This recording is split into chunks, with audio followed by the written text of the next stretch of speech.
Suaminya, seorang konglomerat ternama, membawa pulang selingkuhannya ke rumah pada tengah malam.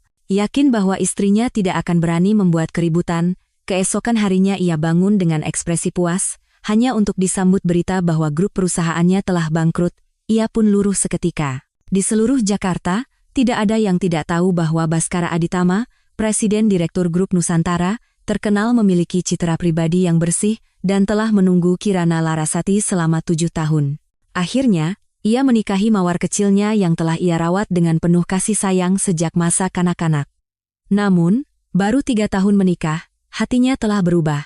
Saat Kirana mengetahui berita itu, desas-desus bahwa Baskara telah jatuh cinta pada seorang aktivis lingkungan bernama Ayu Lestari sudah menyebar ke seluruh penjuru Jakarta. Menurut kabar yang beredar, Ayu Lestari berasal dari keluarga miskin dengan latar belakang pendidikan yang biasa-biasa saja, tetapi ia memiliki ambisi besar untuk melindungi lingkungan. Untuk mengejar mimpinya, ia dengan tegas keluar dari universitas dan setiap hari turun ke jalan untuk berdemonstrasi terkait perubahan iklim. Akun Instagramnya dipenuhi dengan unggahan tentang pemanasan global dan spesies yang terancam punah. Ia dengan tegas menolak bunga dan hadiah yang dikirim oleh Baskara, menyatakan bahwa cinta antara pria dan wanita tidak ada artinya dibandingkan dengan perjuangan besar untuk pelestarian lingkungan. Kalimat inilah yang berhasil merebut hati Baskara. Ia bersumpah akan membantunya mewujudkan mimpinya. Ia tidak hanya mengerahkan wartawan untuk mengatur wawancara eksklusif dengan Ayu, tetapi juga menggunakan kekuatan keluarganya untuk memberinya kesempatan berbicara di konferensi para pihak, COP, Konvensi Kerangka Kerja PBB, tentang perubahan iklim. Dengan cara itu, ia mengubah Ayu menjadi bintang lingkungan yang dicari-cari oleh para tokoh terkemuka. Demi Ayu Lestari, Baskara rela mengenakan setelan jas yang dirancang khusus hanya untuk memungut sampah. Ia bahkan menutup pabrik mobil mesin pembakaran internal milik grupnya, meskipun harus menanggung kerugian kapitalisasi pasar hingga triliunan rupiah. Bahkan, ia menggunakan pengaruhnya yang kuat untuk membuat puluhan perusahaan pencemar bangkrut. Semua tindakan gila yang dilakukan Baskara untuk Ayu seolah mengiris hati Kirana dengan pisau. Dengan menahan air mata, ia berlari ke ruang kerja untuk menanyakan alasannya. Baskara diam-diam mengambil sebatang rokok dan menyelipkannya di antara jari-jarinya. Tepat saat ia hendak menyalakannya, ia teringat bahwa Kirana paling benci bau asap rokok. Gerakannya terhenti sejenak, lalu ia mengeluarkan rokok elektrik dari sakunya dan mengisapnya dalam-dalam.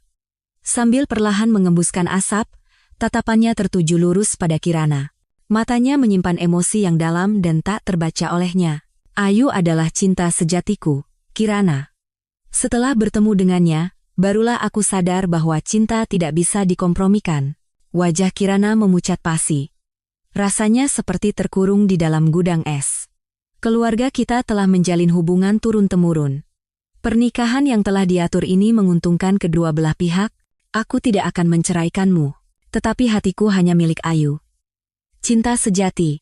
Lalu, apa artinya dirinya selama ini? Apa arti 7 tahun penantian Baskara hingga ia dewasa? Kirana mencengkeram erat sudut meja. Kesedihan yang luar biasa menyesakkan tenggorokannya, membuatnya tak bisa berkata-kata. Ia tidak mau percaya bahwa Baskara, yang telah mencintainya selama 10 tahun, tiba-tiba berubah hati.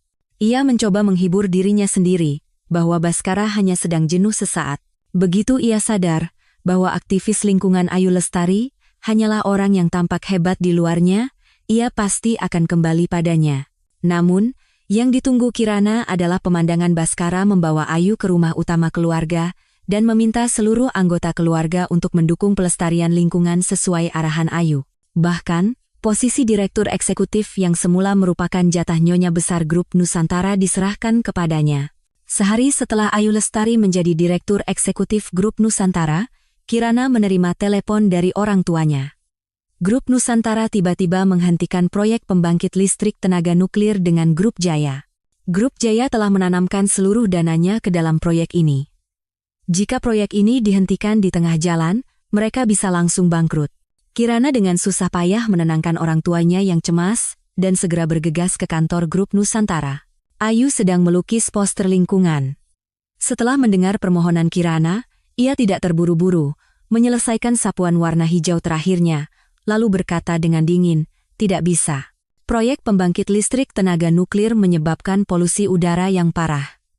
Proyek semacam ini, yang merusak lingkungan demi keuntungan ekonomi, sudah seharusnya dibatalkan. Pupil mata Kirana menyusut, ini benar-benar tidak masuk akal. Apa yang kau bicarakan? Grup Jaya diambang kebangkrutan. Tanpa dukungan Grup Nusantara, kami tidak punya pilihan selain bangkrut. Apa kau berniat membuat puluhan ribu karyawan kehilangan pekerjaan dan membuat hidup mereka sengsara? Ayu perlahan berbalik. Tatapannya tajam dan penuh amarah. Nyonya Kirana, kebangkrutan Grup Jaya hanyalah runtuhnya satu modal saja. Orang-orang itu hanya kehilangan pekerjaan, tetapi jika pembangkit listrik tenaga nuklir dibangun, puluhan ribu spesies makhluk hidup akan terancam punah.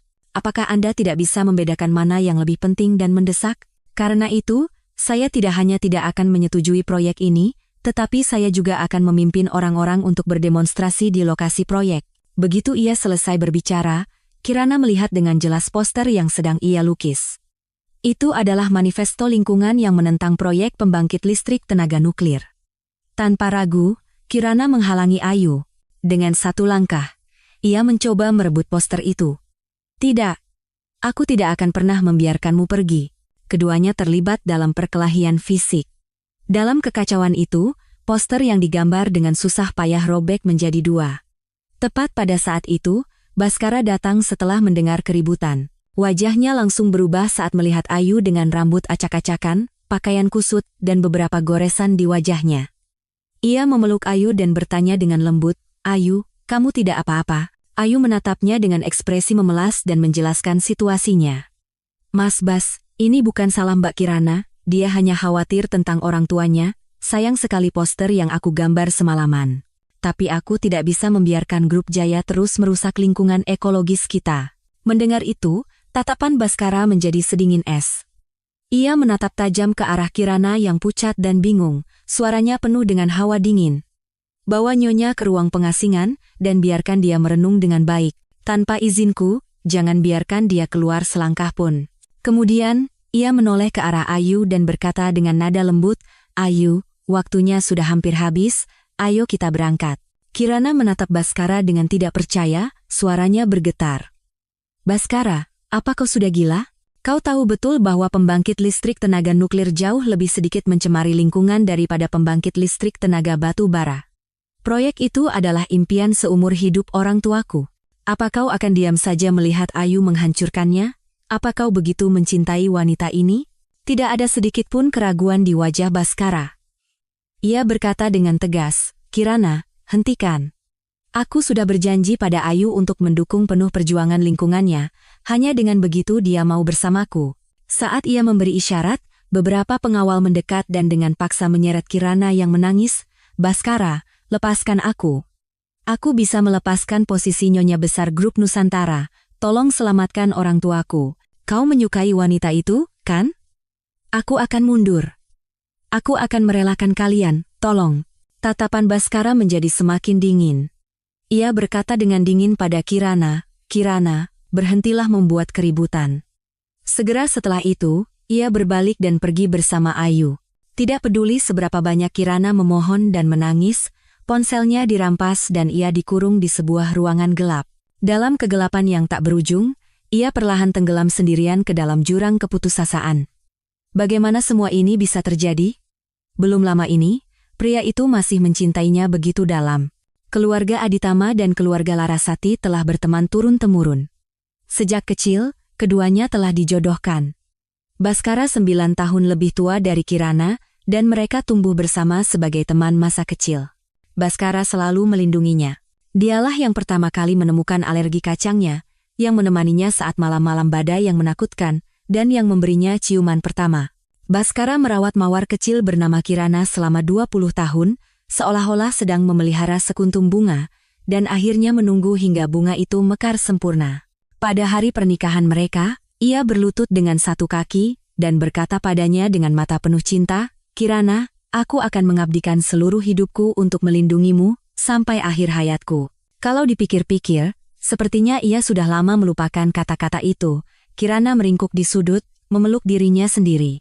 Ia menggigit bibir bawahnya erat-erat, membiarkan air mata mengalir di pipinya.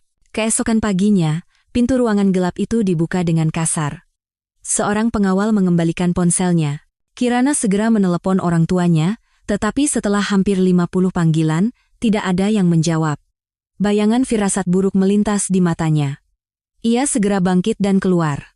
Tidak jauh dari sana, ia berpapasan dengan Ayu yang menatapnya dengan tatapan muram. Kirana mengabaikannya dan hendak mencari orang tuanya, tetapi langkahnya terhenti saat melihat apa yang ada di tangan Ayu. Ayu mengangkat kalung zamrud dan jam tangan mekanis di tangannya dan berkata dengan tenang, "Nyonya Kirana, ini adalah barang-barang peninggalan orang tua Anda." Telinga Kirana berdenging tajam, seolah kehilangan pendengaran sesaat. "Apa katamu?" Tatapan Ayu tidak berubah, nadanya tenang seolah sedang membicarakan cuaca. "Kemarin terjadi kecelakaan di lokasi demonstrasi. Awalnya kami hanya berniat membakar gedung pabrik, tetapi apinya terlalu besar dan menyebabkan ledakan. Sayangnya, orang tua Anda tewas dalam ledakan itu. Saya turut berduka cita." Kirana merasa seolah-olah jantungnya ditembus oleh puluhan ribu anak panah. Ia terhuyung-huyung dan harus berpegangan pada dinding agar bisa tetap berdiri. Ayu melanjutkan tanpa peduli, kebakaran di lokasi terlalu parah. Saat orang tua Anda ditemukan, yang tersisa hanyalah jenazah dan 2 benda ini. Karena kremasi jenazah akan memperparah polusi udara, saya telah menanganinya dengan cara pemakaman yang ramah lingkungan. Ia menyalakan ponselnya dan menunjukkan sebuah video. Dalam video itu, jenazah Tuan dan Nyonya Larasati dilemparkan ke dalam mesin penghancur, diubah menjadi bubuk, dimasukkan ke dalam kantong jenazah biodegradable, dan dibuang ke laut seperti sampah. Kirana merasa seolah kepalanya dipukul keras dari belakang, dunia berputar di sekelilingnya. Kesedihan yang luar biasa melilitnya seperti tanaman rambat, membuatnya sulit bernapas. Begitu sadar, matanya memerah karena marah, dan ia menampar pipi Ayu dengan keras. Ayu terhuyung dan jatuh ke lantai. Kirana, seperti orang gila, menyerangnya dengan pukulan dan tendangan. Baskara melihat pemandangan itu dan segera berlari untuk memisahkannya dari Ayu. "Kirana." Ia memeluk Ayu, tatapannya sedingin gletser 1000 tahun. "Kematian orang tuaku adalah kecelakaan. Tidak ada hubungannya dengan Ayu. Keributan apa ini? Aku akan mengambil alih grup Jaya dan memberikannya padamu sebagai kompensasi. Seluruh sahamnya akan kualihkan atas namamu." "Kompensasi?" Kirana tertawa sinis. Awalnya ia tertawa pelan, lalu tertawa terbahak-bahak seperti orang gila. Namun, tawanya terdengar lebih menyedihkan daripada tangisan. Batas antara cinta dan ketidakcintaan begitu jelas. Nyawa kedua orang tuanya tidak sebanding dengan satu rintihan wanita di pelukannya. Kirana menatap pria di hadapannya yang telah ia cintai selama 7 tahun. Rasa pahit dan anyir naik dari dasar tenggorokannya, dan ia memuntahkan seteguk darah. Tubuhnya terhuyung karena hentakan hebat dan jatuh ke lantai. Otot-otot di sekujur tubuh Baskara menegang, tetapi ketika merasakan Ayu yang gemetar samar di pelukannya, gerakannya terhenti. Kirana bangkit dengan terhuyung-huyung dan berdiri di depan Ayu. "Kembalikan barang peninggalan orang tuaku."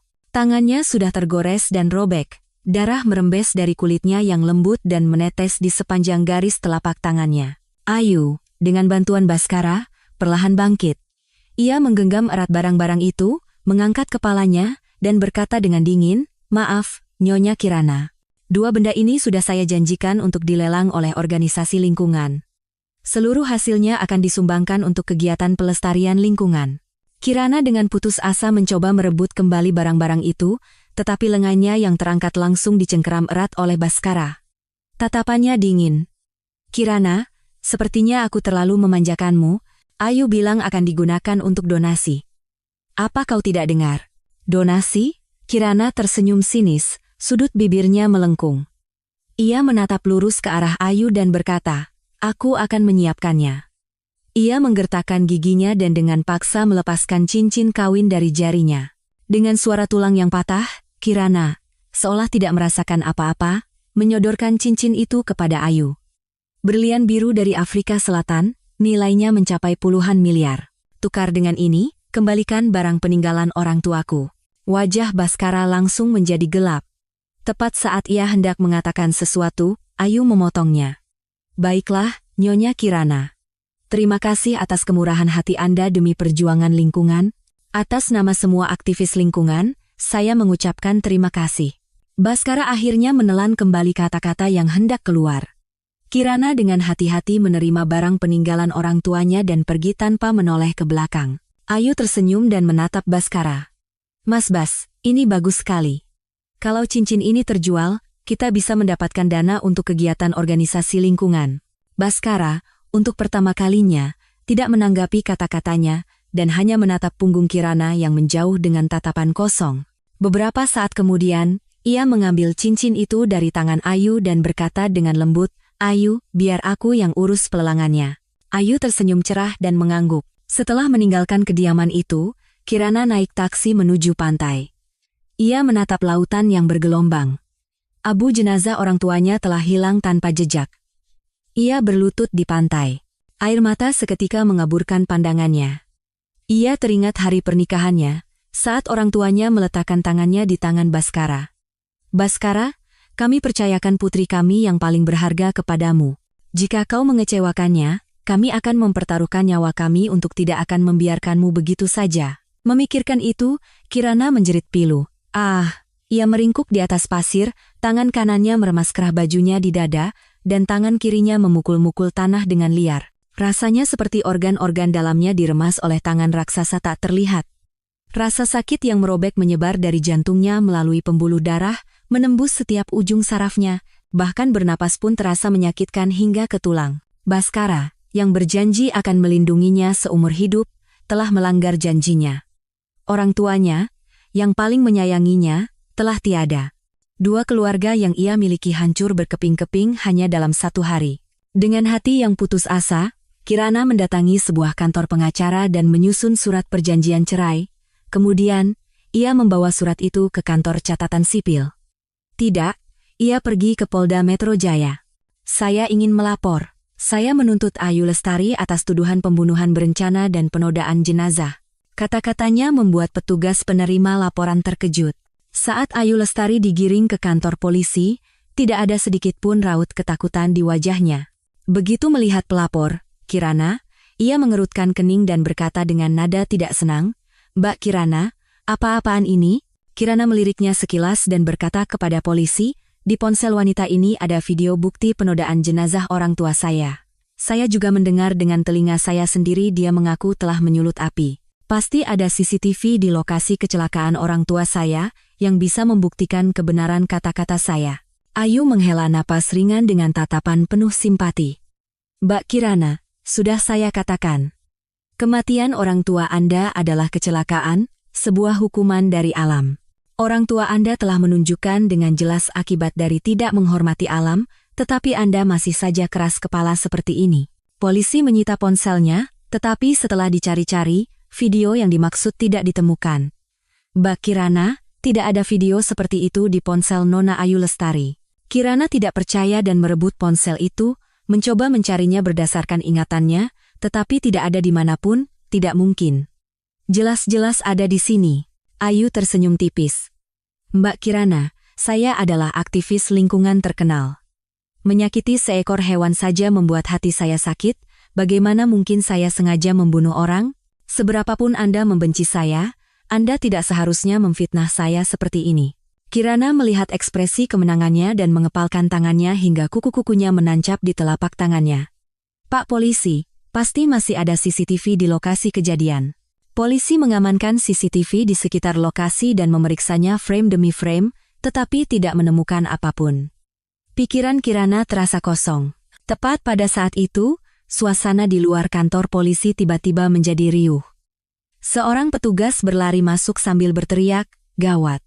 Di luar ada ratusan aktivis lingkungan yang berkumpul, memprotes penyalahgunaan wewenang oleh polisi. Puluhan wartawan dari berbagai media juga menuntut penjelasan setelah mendengar berita penangkapan gadis lingkungan.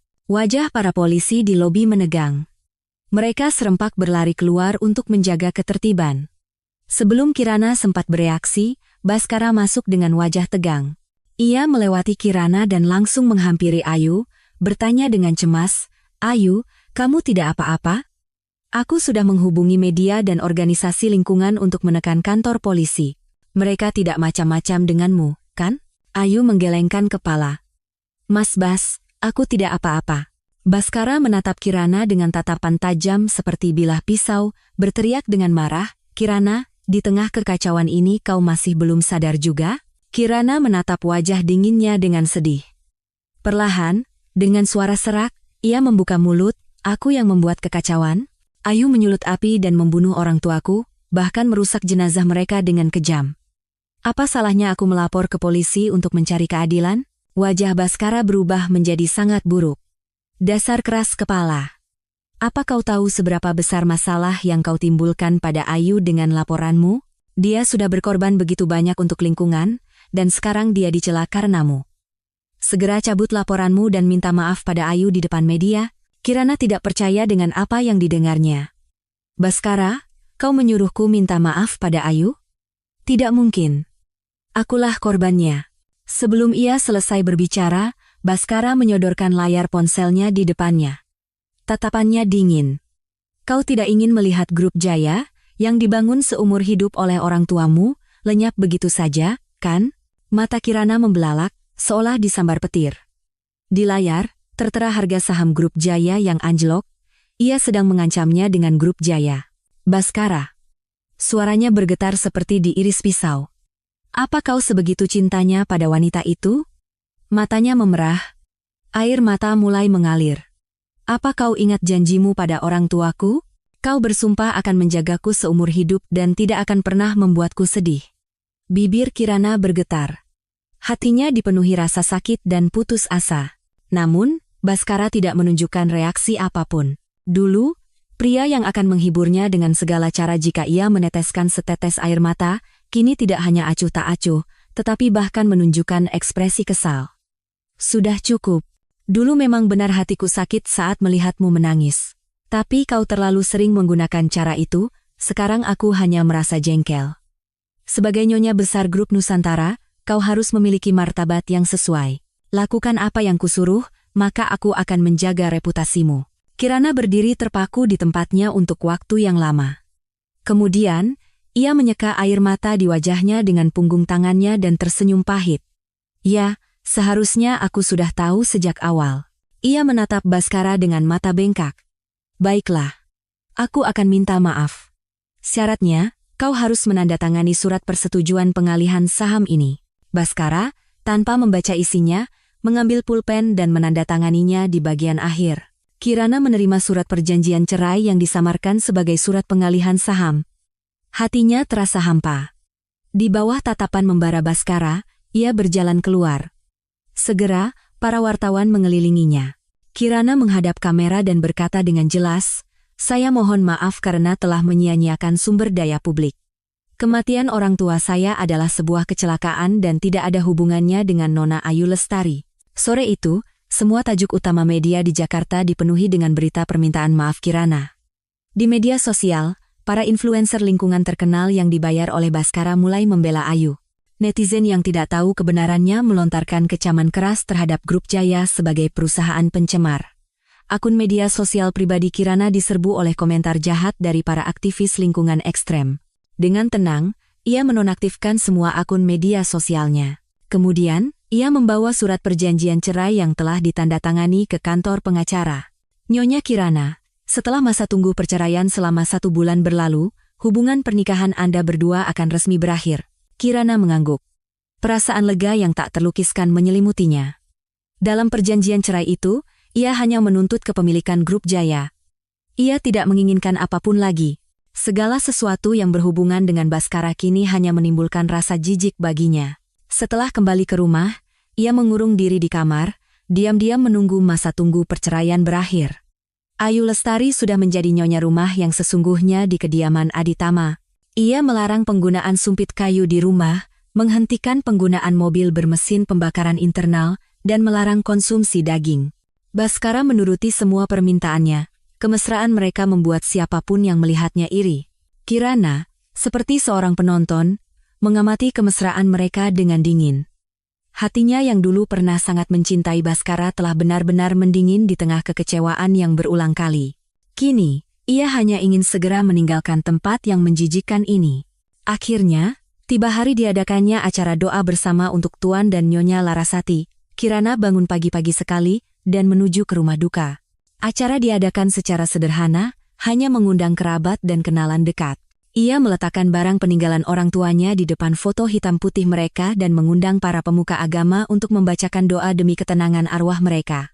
Puluhan karangan bunga diletakkan di ruang duka, para pelayat dengan wajah sedih meletakkan bunga krisan yang mereka bawa di depan foto dan membakar 3 batang dupa sebagai penghormatan. Saat Kirana sedang melantunkan doa bersama para pemuka agama dan membakar kertas doa berwarna kuning, tiba-tiba terdengar keributan dari luar. Awalnya ia mencoba mengabaikannya, tetapi suara itu semakin keras. Saat ia bangkit untuk memeriksa apa yang terjadi, ia melihat Ayu Lestari masuk ke ruang duka dengan angkuhnya. Wajah Kirana menegang. Ia bertanya dengan ekspresi garang, "Ayu Lestari, untuk apa kau di sini?" Ayu, seolah tidak mendengar kata-katanya, mengamati sekeliling ruang duka. Kemarahan perlahan memenuhi matanya. "Nyonya Kirana, orang sudah meninggal ya sudah. Kenapa harus mengadakan upacara pemakaman yang boros seperti ini?" Ia menunjuk ke arah karangan bunga, uang kertas yang dibakar, dan dupa yang menyala dengan suara yang meninggi. "Apa Anda tahu berapa banyak pohon yang ditebang untuk membuat karangan bunga ini?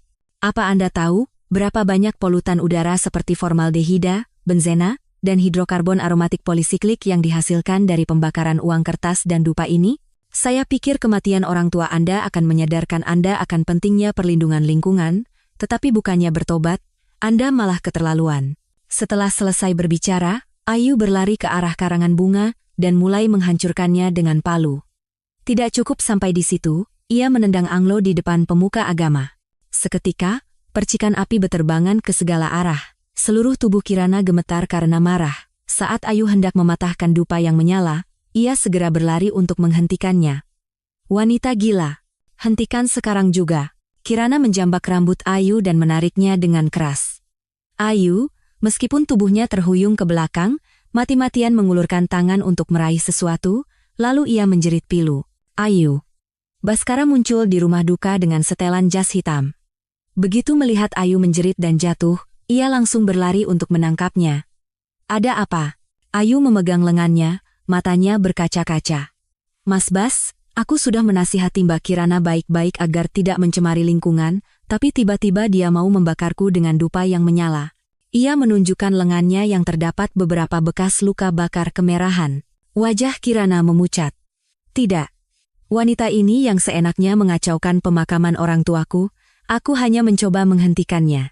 Baskara, seolah tidak mendengar, terpaku pada lengan Ayu dengan tatapan penuh simpati. Ia segera menyuruh seseorang membawa kotak P3K dan, sambil mengabaikan Kirana yang berdiri di sampingnya, dengan teliti merawat luka Ayu. Ia menyeka air mata Ayu dengan lembut menggunakan ibu jarinya dan menghiburnya. "Jangan khawatir, Ayu, aku pasti akan membalaskan dendamu." Hati Kirana jatuh ke jurang terdalam. Mustahil Baskara tidak tahu siapa dalam kekacauan di ruang duka ini. Ia menoleh ke arah Kirana dan berkata dengan jelas, "Bawa Nyonya." 2 orang pengawal segera memegang erat kedua lengannya. Ia memberi isyarat pada sekretarisnya, yang menunjukkan ekspresi terkejut dan bingung. Perasaan cemas Kirana mencapai puncaknya. "Baskara, apa yang akan kau lakukan padaku?" Tatapannya tenang, tetapi suaranya dingin. Ia telah membuat keputusan yang sangat kejam. "Kau berani membakar Ayu, jadi kau harus menanggung akibatnya." Kirana tertawa tak percaya. Hatinya sedingin es. "Baskara, kau benar-benar menjijikkan." Mendengar itu, kemarahan muncul di antara alis Baskara. Saat ia hendak membuka mulut, sekretarisnya berlari tergesa-gesa. "Presiden Direktur, sudah siap." Begitu selesai berbicara, beberapa pengawal meletakkan sebuah guci. Di dalamnya, penuh dengan abu dupa yang masih membara. Baskara mengangguk, dan para pengawal dengan cepat mengangkat guci berisi abu dupa itu dan menuangkannya ke tubuh Kirana. Jeritan pilu keluar dari mulut Kirana. Abu dupa yang panas menempel di pakaian dan kulitnya. Butiran-butiran abu yang tak terhitung jumlahnya menempel di setiap pori-porinya, panasnya seolah membakar hingga ke jantung melalui ujung-ujung sarafnya. Kirana menjerit dan jatuh ke lantai. Rasa terbakar yang hebat seperti jaring tak terlihat menjeratnya, membuatnya tak bisa bergerak. Setiap jengkal kulitnya seketika memerah dan seolah menghitam, rasa sakit membuatnya bahkan tak bisa bernapas. Rasanya seperti api berkobar di dalam tubuhnya, hendak mengubah organ-organnya menjadi abu. Karena rasa sakit yang luar biasa, Kirana tanpa sadar berguling-guling di lantai, penampilannya sangat menyedihkan. Sebagian abu dupa masuk ke mulutnya setiap kali ia bernapas, seketika menyumbat tenggorokannya. Ia terbatuk-batuk hebat, tanpa sadar meronta-ronta. Suaranya serak karena tersumbat abu. Tolong. Tatapannya yang kosong tanpa daya tertuju pada Bhaskara. Namun, seluruh perhatian Bhaskara tercurah pada Ayu. Ayu, ayo pergi. Aku akan membawamu ke rumah sakit. Setelah selesai berbicara, ia hendak bangkit sambil menggendong Ayu, tetapi ujung lengan bajunya sedikit tertahan. Tatapan Ayu jernih, nadanya penuh kekhawatiran. Mas Bas, tapi pemakaman ini, aku jadi tidak tenang. Bhaskara segera mengerti maksud tersembunyi di balik kata-katanya yang belum selesai. Ia sedikit membuka bibirnya dan memerintahkan orang-orangnya, seret nyonya keluar, dan bongkar rumah duka ini. Ayu tersenyum puas, melingkarkan lengannya di leher Bhaskara, dan bersandar lembut di dadanya. Mas Bas, terima kasih sudah mendukungku sampai sejauh ini. Senyum merekah di sudut matanya. Ayu, sudah kukatakan, aku akan membantumu mewujudkan mimpimu. Ia berjalan keluar tanpa menoleh ke belakang, sama sekali tidak menyadari kondisi Kirana di belakangnya. Lehernya penuh dengan abu, ia tidak bisa mengeluarkan suara apapun. Kesedihan yang luar biasa membuat wajahnya berkerut. Keputusasaan datang seperti gelombang, menelan sisa kesadarannya yang terakhir. Bhaskara, aku benar-benar menyesal. Mencintaimu adalah keputusan terburuk dalam hidupku. Kirana terbangun oleh suara perdebatan yang riuh. Kelopak matanya terasa seberat ribuan kilogram. Beberapa kali ia mencoba, tetapi tidak bisa membuka matanya. Pak Bhaskara, pasien menderita luka bakar yang luas di sekujur tubuhnya dan harus berada di lingkungan bersuhu rendah. Jika Anda mengabaikan instruksi dokter dan secara paksa memindahkan pasien dari ruang perawatan suhu rendah, kami akan sangat kesulitan. Jika terjadi sesuatu pada pasien, tanggung jawab ada pada Anda. Dalam kesadarannya yang samar, Kirana mencoba mengenali identitas si pembicara. Tak lama, terdengar suara wanita yang familiar. Dokter, apa Anda tahu berapa banyak gas rumah kaca yang dihasilkan jika menjaga suhu tetap rendah? Apa Anda tahu berapa sentimeter permukaan air laut akan naik karena itu? Apa Anda tahu betapa terancamnya negara-negara kepulauan jika permukaan air laut naik? Dan berapa banyak orang akan kehilangan tempat tinggal? Suara Ayu terdengar penuh kebenaran. Suara dingin Bhaskara menyusul, dokter, jangan khawatir. Saya adalah suami Kirana. Jika terjadi sesuatu pada istri saya akan menanggung semua tanggung jawabnya sendiri. Napas Kirana menjadi berat. Ia ingin segera membuka matanya dan mengumpat, menyuruhnya enyah. Tetapi rasa lelah yang luar biasa menyerangnya, dan kesadarannya kembali tenggelam dalam kegelapan. Ketika Kirana bangun lagi, ujung hidungnya dipenuhi bau disinfektan khas rumah sakit. Perlahan ia membuka matanya, dan tak disangka, ia melihat Bhaskara duduk di samping tempat tidur, sedang memeras handuk basah. Raut kelelahan tergambar di sekitar matanya. Saat handuk dingin menyentuh lengannya, pandangan mereka bertemu. Melihatnya terbangun, secercah kegembiraan melintas di mata Bhaskara. Kirana, kau sudah bangun. Bagaimana keadaanmu? Kirana menggerakkan lengannya, membuat handuk itu jatuh ke lantai. Suaranya sangat serak. Keadaanku? Coba saja kau tuangkan seember abu dupa ke tubuhmu, kau akan tahu lebih pasti kalau merasakannya sendiri. Bhaskara mengatupkan bibirnya rapat-rapat. Raut jengkel muncul di antara alisnya, tetapi ia menarik napas dalam-dalam dan berkata, jika melakukan kesalahan, wajar jika menerima hukuman. Aku mengerti kau marah padaku. Tapi kata-kata Ayu benar. Mengadakan pemakaman orang tuamu dengan boros seperti itu tidak benar. Kau adalah nyonya besar grup Nusantara, seharusnya kau menjadi contoh dalam berkontribusi pada perlindungan lingkungan. Nyonya besar. Kirana memalingkan wajahnya keluar jendela, tatapannya menerawang jauh. Aku tidak mau lagi. Berikan saja posisi itu pada siapapun yang menginginkannya. Ia sudah berniat untuk meninggalkannya sepenuhnya. Kirana dirawat di rumah sakit cukup lama hingga luka bakarnya berangsur pulih. Bhaskara sering datang menjenguk, tetapi yang keluar dari mulutnya hanyalah cerita tentang Ayu.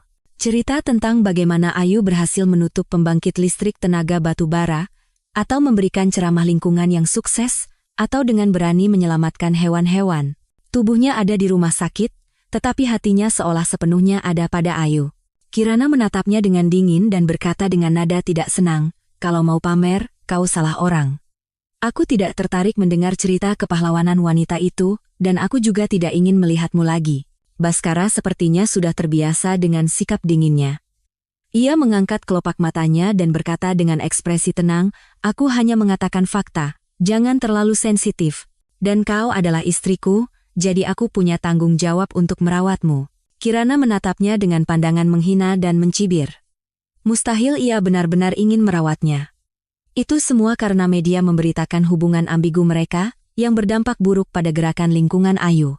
Banyak aktivis lingkungan radikal berpikir bahwa Ayu menggunakan perlindungan lingkungan sebagai alasan untuk menikah dengan keluarga konglomerat. Karena itu, Ayu terpaksa membuat pernyataan publik bahwa ia akan menjaga jarak dengan Baskara. Keterikatan Baskara pada aktivis lingkungan itu sangat jelas, dan dirinya hanyalah tameng yang digunakan dalam permainan cinta mereka. Setelah keluar dari rumah sakit, Baskara membawa Kirana ke kediamannya.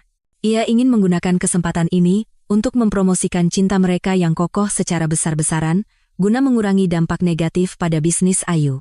Setibanya di kediaman itu, Kirana hampir tidak bisa mengenalinya lagi. Hanya dalam waktu 2 minggu, Ayu telah mengubah kediaman itu sepenuhnya. Semua peralatan elektronik dipindahkan ke gudang, sumpit kayu diganti dengan garpu dan pisau, dan taman diubah menjadi kebun binatang mini. Melihat Baskara dan Kirana, Ayu menyambut mereka dengan senyum cerah, seolah-olah dialah nyonya rumah di sini.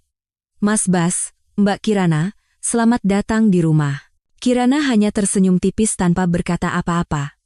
Matanya menangkap seorang koki yang sedang berjalan perlahan sambil membawa setumpuk kayu bakar. Ayu melihat pemandangan itu dan tersenyum sambil menjelaskan, "Mengurangi penggunaan peralatan listrik itu baik untuk lingkungan. Jadi, aku menyuruh para pelayan memasak dengan kayu bakar." Tidak ada perubahan pada ekspresi Baskara.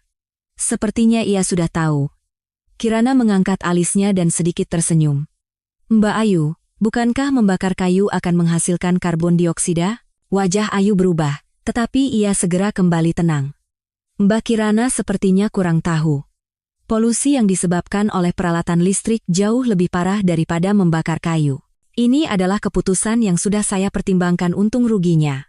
Kirana tidak banyak bicara. Toh, ia akan segera pergi, jadi ia memutuskan untuk membiarkan Ayu seenaknya mengacak-acak kediaman itu.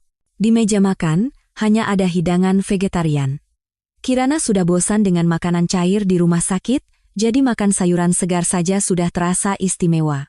Sementara itu, Ayu dan Baskara sedang berbicara dengan suara rendah. Ceritanya tentang Ayu yang diundang ke sebuah forum lingkungan di Amerika, tetapi karena tidak mau naik pesawat atau kapal yang menggunakan bahan bakar fosil, ia berniat pergi dengan kapal layar. Baskara menentang keras, mengatakan bahwa meskipun kapal layar ramah lingkungan, kecepatan dan keamanannya tidak bisa dijamin. Ayu akhirnya tidak bisa mengalahkan kekeras kepalaannya dan setuju untuk pergi ke Amerika bersamanya dengan pesawat kelas 1. "Tapi Mas Bas, aku khawatir dengan beruang hitam yang baru saja aku selamatkan. Kalau kita semua pergi, tidak akan ada yang merawatnya." Baskara menunduk dan berkata tanpa berpikir, "Kirim saja ke kebun binatang." "Tidak bisa." Ayu langsung menolak. "Beruang itu sekarang sifatnya buas dan agresif. Aku khawatir dia akan melukai hewan lain di kebun binatang." Kemudian, tatapannya beralih ke Kirana. Matanya menyimpan kebencian yang sulit dikenali. "Bagaimana kalau kita minta Mbak Kirana untuk merawatnya? Aku sudah melakukan banyak hal untuk keluarga Aditama dan bisnis lingkungan grup Nusantara, tapi pada akhirnya aku tidak punya legitimasi. Mbak Kirana adalah nyonya rumah keluarga Aditama, jadi merawat beruang ini bisa menjadi langkah pertamanya dalam bisnis lingkungan." Gerakan Kirana terhenti. Ia menelan sayuran di mulutnya perlahan, lalu bertanya dengan malas, "Mbak Ayu, apa kau sedang mencari legitimasi?" Tatapannya beralih ke Baskara. Sambil tersenyum ringan, ia menambahkan, "Pak Direktur, jangan sakiti orang yang ada di hatimu. Aku tidak begitu tertarik dengan perlindungan lingkungan, jadi kalau Mbak Ayu begitu hebat, bagaimana kalau kau serahkan saja posisi nyonya rumah kepadanya?" Baskara meletakkan alat makannya dengan keras. Kemarahan muncul di matanya. "Kirana, kau masih belum mau berhenti?" Kirana sama sekali tidak takut dan membalas, "Aku tidak mau ikut campur dalam permainan cinta kalian. Entah itu memberi makan hewan atau apapun, aku tidak mau terlibat, dan aku akan segera meninggalkan rumah ini. Sebelum ia selesai berbicara, Ayu dengan cepat menyela, "Mas Bas, sudahlah. Aku tidak ingin hubungan kalian memburuk karenaku. Aku tidak akan pergi ke forum itu." Matanya berkaca-kaca, seolah akan segera menangis. Pikiran Baskara sepenuhnya tertuju pada Ayu, sehingga ia tidak mendengar dengan jelas kata-kata terakhir Kirana. Ia dengan lembut memegang wajah Ayu dan berkata, "Ayu, jangan korbankan masa depanmu karena hal sepele seperti ini." Kemudian, ia memerintahkan para pelayan, segera bawa nyonya untuk merawat beruang hitam itu. Beberapa pelayan segera mendekat dan memegang Kirana yang mati-matian melawan. "Baskara, kau gila. Jangan seret aku." Tapi tidak peduli seberapa keras ia berteriak, ia akhirnya diseret paksa ke dalam kandang tempat beruang hitam itu dikurung. Mata beruang hitam itu merah seperti api, gigi tajamnya berliur, dan seluruh tubuhnya memancarkan aura kegilaan. Atas permintaan Ayu, seluruh penghuni rumah menjadi vegetarian, sehingga beruang hitam ini juga sudah lama tidak makan daging.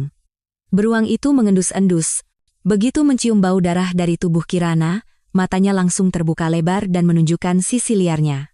Ia mengeluarkan geraman rendah dari tenggorokannya, menatapnya tajam, dan perlahan mendekat dengan keempat kakinya menapak di tanah. Napas Kirana seketika menjadi tidak teratur.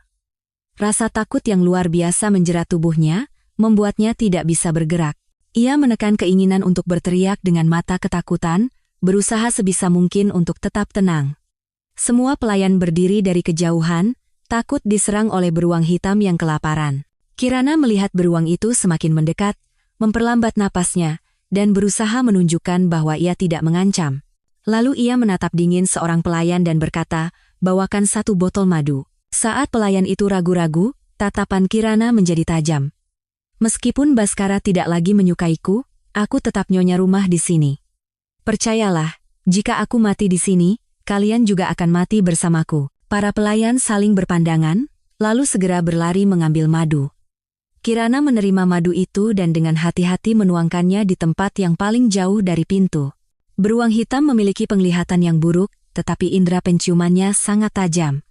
Aroma manis madu segera menarik perhatian beruang itu. Melihat itu, Kirana dengan hati-hati bergerak selangkah demi selangkah menuju pintu. 10 langkah, 5 langkah, langkah terakhir. Ia menggigit bibirnya erat-erat dan berlari keluar dengan kecepatan penuh. Namun, gerakan Kirana sepertinya membuat beruang hitam itu marah. Beruang itu mengaum dan mengayunkan cakar depannya. Kirana yang lengah terkena pukulan telak di punggungnya oleh telapak kaki beruang. Tubuhnya melayang seperti layang-layang putus dan terhempas ke lantai seperti boneka kain. Pandangannya menjadi gelap, dan ia benar-benar kehilangan kesadaran. Ketika ia sadar kembali, ia berada di rumah sakit. Kirana tampak seperti mumi dengan perban di sekujur tubuhnya. Ia sendirian di kamar rumah sakit, tidak ada yang merawatnya. Baskara telah pergi ke Amerika bersama Ayu untuk menghadiri forum lingkungan selama seminggu. Setelah Kirana dirawat selama 3 hari di rumah sakit, sebuah pesan datang dari kantor catatan sipil. Masa tunggu perceraian telah berakhir, dan ia bisa mengambil akta cerai. Ia mengabaikan larangan dokter, memaksa keluar dari rumah sakit, dan pergi sendiri ke kantor catatan sipil untuk mengambil akta cerai. Kemudian ia kembali ke kediamannya untuk mengemasi semua barang-barangnya. Tanpa ragu, Kirana berbalik dan pergi. Ia memanggil mobil dan langsung menuju grup Adiwijaya di Jakarta Selatan. Dalam perjalanan, berita terbaru muncul di layar ponselnya. Pidato terbaru gadis lingkungan Ayu Lestari di forum tersebut sedang diberitakan.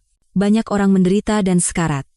Ekosistem kita sedang runtuh, dan kita berada di ambang kepunahan massal. Namun, Anda semua masih saja membicarakan dongeng tentang uang dan pertumbuhan ekonomi yang abadi. Beraninya Anda? Di bawah panggung, para politisi dan pengusaha serempak bertepuk tangan untuknya. Mata Baskara dipenuhi kekaguman dan cinta yang mendalam. Kirana tersenyum sinis dan mematikan berita itu. "Baskara, jika kau begitu ingin mewujudkan cita-cita lingkungan Ayu, biar aku yang wujudkan." Kirana tiba di meja resepsionis grup Adiwijaya. "Saya ingin bertemu dengan Bapak Damar Wibisono." Petugas resepsionis mengantarnya sampai ke depan pintu ruang direktur utama dan memberi isyarat agar ia masuk. Ia menarik napas dalam-dalam dan membuka pintu lebar-lebar. Sementara itu, Setelah Ayu selesai berpidato, Baskara mengajaknya berkeliling Amerika. Lalu, secara kebetulan ia membaca sebuah berita. Grup Adiwijaya mengumumkan telah memulai kerja sama mendalam dengan Grup Jaya, dan kedua belah pihak akan bekerja sama di bidang seperti mobil mesin pembakaran internal dan pembangkit listrik tenaga nuklir. Wajah Baskara seketika memucat. Ia segera membuka WhatsApp dan melakukan panggilan suara ke Kirana. Namun, pesan pengguna ini telah memblokir Anda yang muncul di layar memberitahunya bahwa ia bukan lagi temannya. Firasat buruk menyebar di hatinya. Tepat pada saat itu, Baskara menerima pesan WhatsApp dari seorang teman dekat. Teman itu mengirimkan tangkapan layar profil WhatsApp Kirana dan bertanya apa yang terjadi di antara mereka sampai harus bercerai. Bercerai? Baskara membuka foto itu dengan tangan gemetar. Di sana, ada foto profil terbaru yang diunggah Kirana. Ada dua foto, satu adalah foto akta cerai, dan yang lainnya adalah fotonya berjabat tangan dengan Damar Wibisono. Tulisannya berbunyi, tak perlu disesali, berpisah saja sudah patut disyukuri. Tak ada lagi utang budi maupun dendam. Ruang Direktur Utama Grup Adiwijaya, saat Kirana membuka pintu, kursi Direktur Utama perlahan berputar menghadapnya. Damar Wibisono duduk dengan tangan bersedekap dan senyum di bibirnya. Matanya dalam seperti lubang hitam. Kirana merasakan hawa dingin, seolah sedang ditatap oleh seekor binatang buas. Bapak Damar, ia perlahan mendekatinya. Ibu Kirana.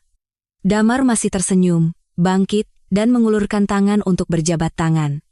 Silakan duduk. Kirana tidak berbelit-belit dan langsung ke pokok permasalahan. Saya ingin tahu apakah Anda tertarik dengan Grup Nusantara. Secercah cahaya melintas di mata Damar. Senyumnya semakin lebar. Alih-alih menjawab langsung, ia mengalihkan topik. Saya dengar hubungan Anda dengan Presiden Direktur Baskara sangat baik. Kirana tersenyum tipis, mengeluarkan beberapa dokumen dari tasnya, dan menyerahkannya. Damar menerima dokumen itu dan memeriksa isinya. Matanya sedikit menyipit, tetapi ia segera kembali tenang. Dokumen itu berisi informasi rinci tentang pabrik mobil mesin pembakaran internal di bawah Grup Nusantara dan beberapa pabrik pencemar lainnya. Bapak Damar, apakah ini cukup menunjukkan kesungguhan saya? Kirana bertanya sambil tersenyum setelah menyesap tehnya. Damar tertawa terbahak-bahak. Ibu Kirana, atau haruskah saya panggil Ibu Direktur Utama? Tawaran Anda sangat menarik, apa yang bisa saya lakukan untuk Anda? Kirana meletakkan cangkir tehnya. Matanya dipenuhi kebencian yang dingin. Saya ingin menghancurkan reputasi Baskara dan Ayu Lestari di mata publik. Damar menutup dokumen itu. Sorot matanya menunjukkan ketertarikan. Saya butuh bantuan Anda. Saya dengar jaringan informasi keluarga Wibisono tidak ada tandingannya. Ia menatapnya lurus dan berkata dengan jelas. Grup Adiwijaya dan Grup Nusantara telah bersaing selama puluhan tahun seperti dua raksasa di Jakarta. Tetapi tidak pernah bisa ditentukan siapa yang lebih unggul. Setelah pernikahan politik dengan Grup Jaya, Grup Nusantara tampak sedikit lebih unggul. Namun, Grup Adiwijaya adalah penguasa dunia bawah tanah yang menguasai tidak hanya dunia politik dan bisnis, tetapi juga dunia gelap. Grup Nusantara pada akhirnya tidak pernah bisa sepenuhnya mengalahkan Grup Adiwijaya. Damar berpikir sejenak, lalu mengangkat matanya. Tatapannya tajam. Bagaimana rencanamu? Kirana melihat ketertarikan di matanya dan merasa sedikit lega. Sederhana saja. Kita mulai dari Ayu Lestari, bongkar habis kedoknya. Baskara memiliki hubungan dekat dengannya dan telah menciptakan banyak musuh karenanya. Banyak pabrik subkontraktor yang bangkrut karena mereka. Selain itu, Ayu tidak hanya bertanggung jawab atas nyawa orang tua saya. Dia sangat berhati-hati, jadi saya tidak bisa mendapatkan bukti, tapi saya yakin bagi Anda ini hal yang mudah. Damar bersandar di kursinya, tersenyum geli, dan bertanya, Ibu Direktur, mendapatkan bukti Ayu memang tidak sulit. Tapi apa yang saya dapatkan sebagai imbalan karena telah membantu Anda? Ia menggoyangkan dokumen di tangannya. Ini tidak cukup, hati Kirana mencelos.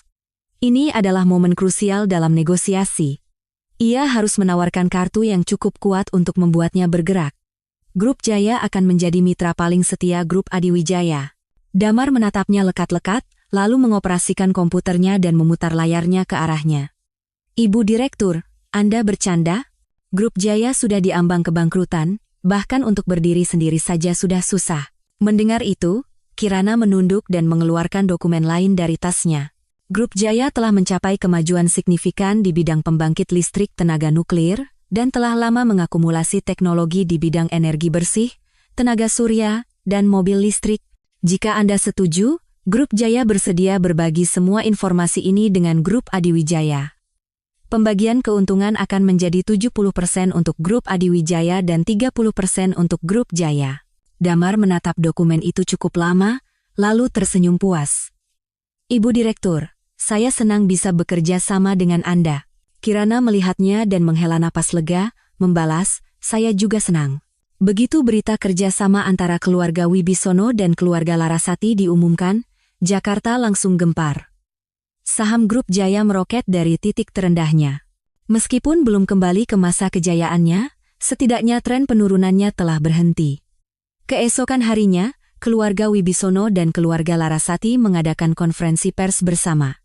Hampir seluruh media di Jakarta hadir, dan acara itu juga disiarkan langsung secara serentak di berbagai media sosial. Kirana duduk di podium, di depan mikrofon, dan menarik napas dalam-dalam. Lalu, ia membuat pernyataan yang mengejutkan. Selamat pagi, saya Kirana Larasati, pemimpin Grup Jaya dan mantan istri Presiden Direktur Baskara Aditama. Sebelum ia selesai berbicara, ruangan itu riuh dengan keterkejutan. Kirana mengeluarkan akta cerainya dan berkata dengan tenang, saya bercerai dengan Presiden Direktur Baskara karena seorang aktivis lingkungan bernama Ayu Lestari. Sebulan yang lalu, Presiden Direktur Baskara secara sepihak membatalkan kontrak proyek pembangkit listrik tenaga nuklir dengan Grup Jaya, memutus aliran dana kami. Ia memberikan posisi Direktur Eksekutif, yang seharusnya menjadi milik nyonya besar keluarga Aditama, kepada Ayu Lestari, dan ketika saya menuntut penjelasan, ia menolaknya dengan alasan lingkungan. Bahkan, ia menyuruh orang membakar pabrik, hingga menewaskan orang tua saya. Kirana dengan susah payah menahan emosinya.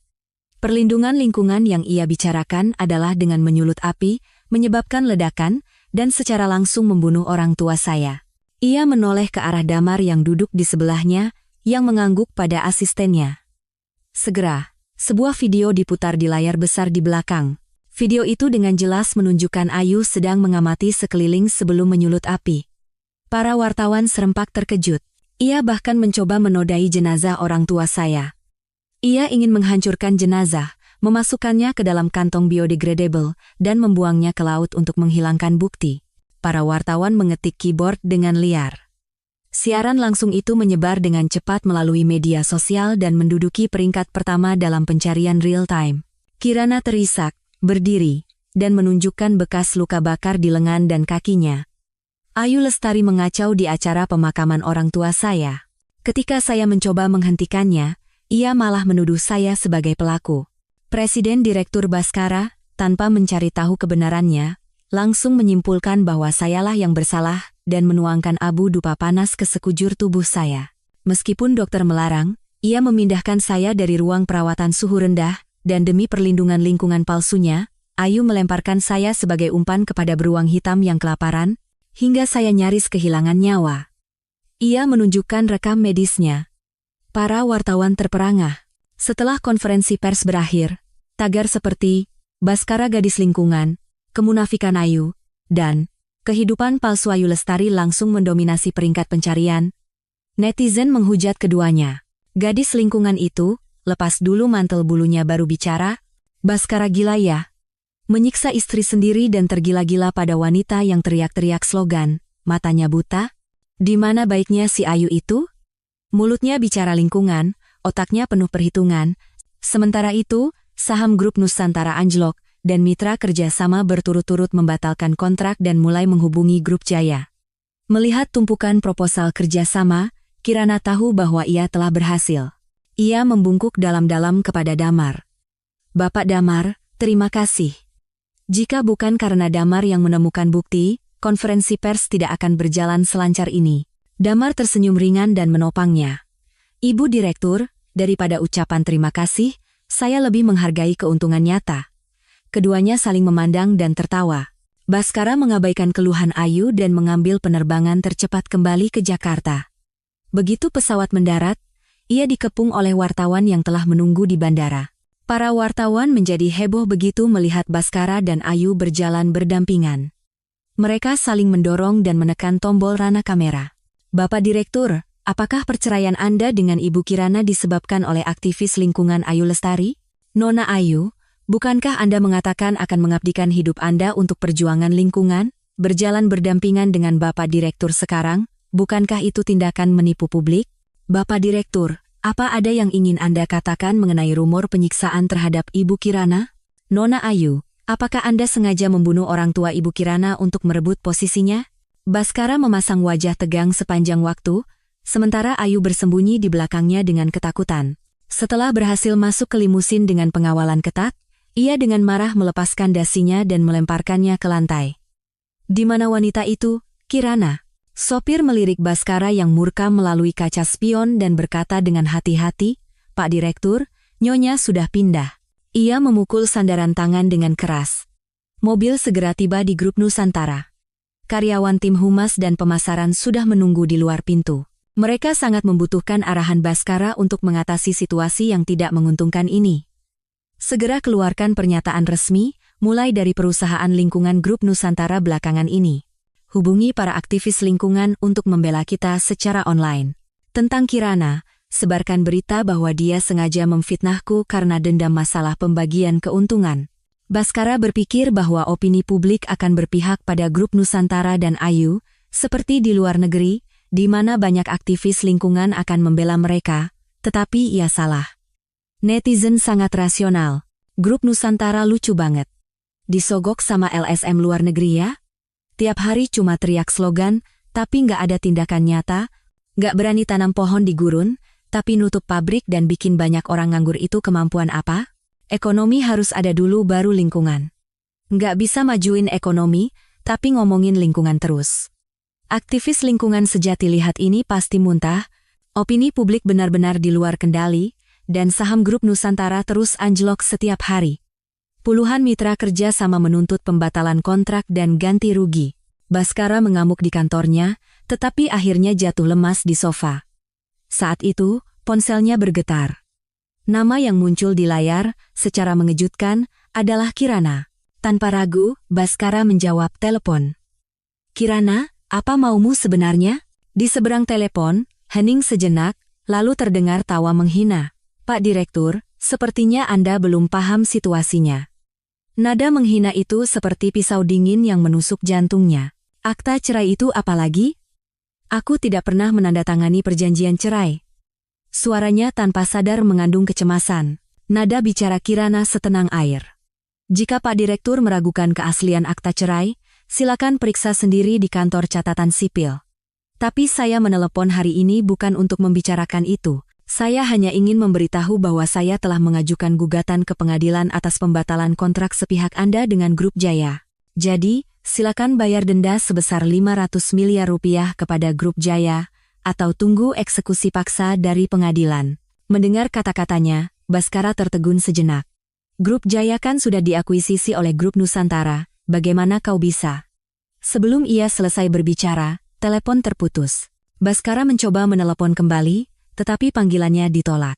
Dengan wajah memerah karena marah, ia memanggil sekretarisnya dan bertanya apa yang terjadi. Setelah mendengar penjelasan dari sekretarisnya, ia terhuyung-huyung dan bersandar di meja. Kontrak yang ia tanda tangani, yang ia kira adalah kontrak pengalihan saham, sebenarnya adalah perjanjian cerai, dan dalam perjanjian itu, harta mereka telah dibagi dengan jelas. Karena itu, Grup Jaya kembali menjadi miliknya. Ia duduk lemas di kursi, seolah jiwanya telah pergi. Kirana, bagaimana kau bisa berubah menjadi begitu kejam? Baskara duduk termenung di kantornya, menatap foto dirinya dan Kirana di atas meja. Mereka berbeda usia 9 tahun. Sejak kecil, Baskara menganggap Kirana seperti adiknya sendiri. Ia menjaganya, melindunginya. Tapi entah kapan, perasaan itu diam-diam mulai berubah. Ia melihatnya tumbuh hari demi hari, menjadi wanita yang cantik dan menawan. Ketika menyadari rasa memiliki yang kuat terhadap Kirana, barulah ia tahu bahwa ia sudah mencintainya. Keduanya secara alami menjadi sepasang kekasih, dan kedua keluarga pun merestuinya. Baskara menunggu Kirana selama 7 tahun, dan akhirnya menikahi mawar kecil yang ia rawat sendiri. Kehidupan pernikahan tidak berbeda dengan masa pacaran. Ia memanjakannya, ingin memberikan semua yang terbaik di dunia untuknya. Mungkin karena terlalu lama bersama, Bhaskara mulai merasa jenuh. Seperti kata pepatah, apa yang tidak didapat akan selalu didambakan, tetapi setelah didapat, terasa biasa saja. Ia bahkan lupa bagaimana ia bisa bertahan selama 7 tahun itu. Lalu, di sebuah pertemuan, ia bertemu dengan Ayu Lestari yang sedang berpidato di atas panggung.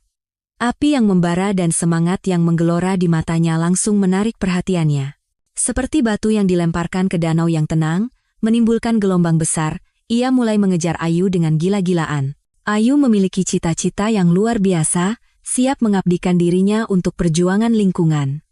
Bhaskara sangat mengaguminya dan tidak bisa melepaskan pandangannya. Ketika Kirana mendengar berita itu dan menanyakannya, ia tidak menganggapnya serius. Toh, mereka adalah teman masa kecil, dan Kirana sangat mencintainya. Mawar di rumah kaca hanya bisa tumbuh dengan baik di dalam rumah kaca, tidak akan tahan terpaan angin dan hujan.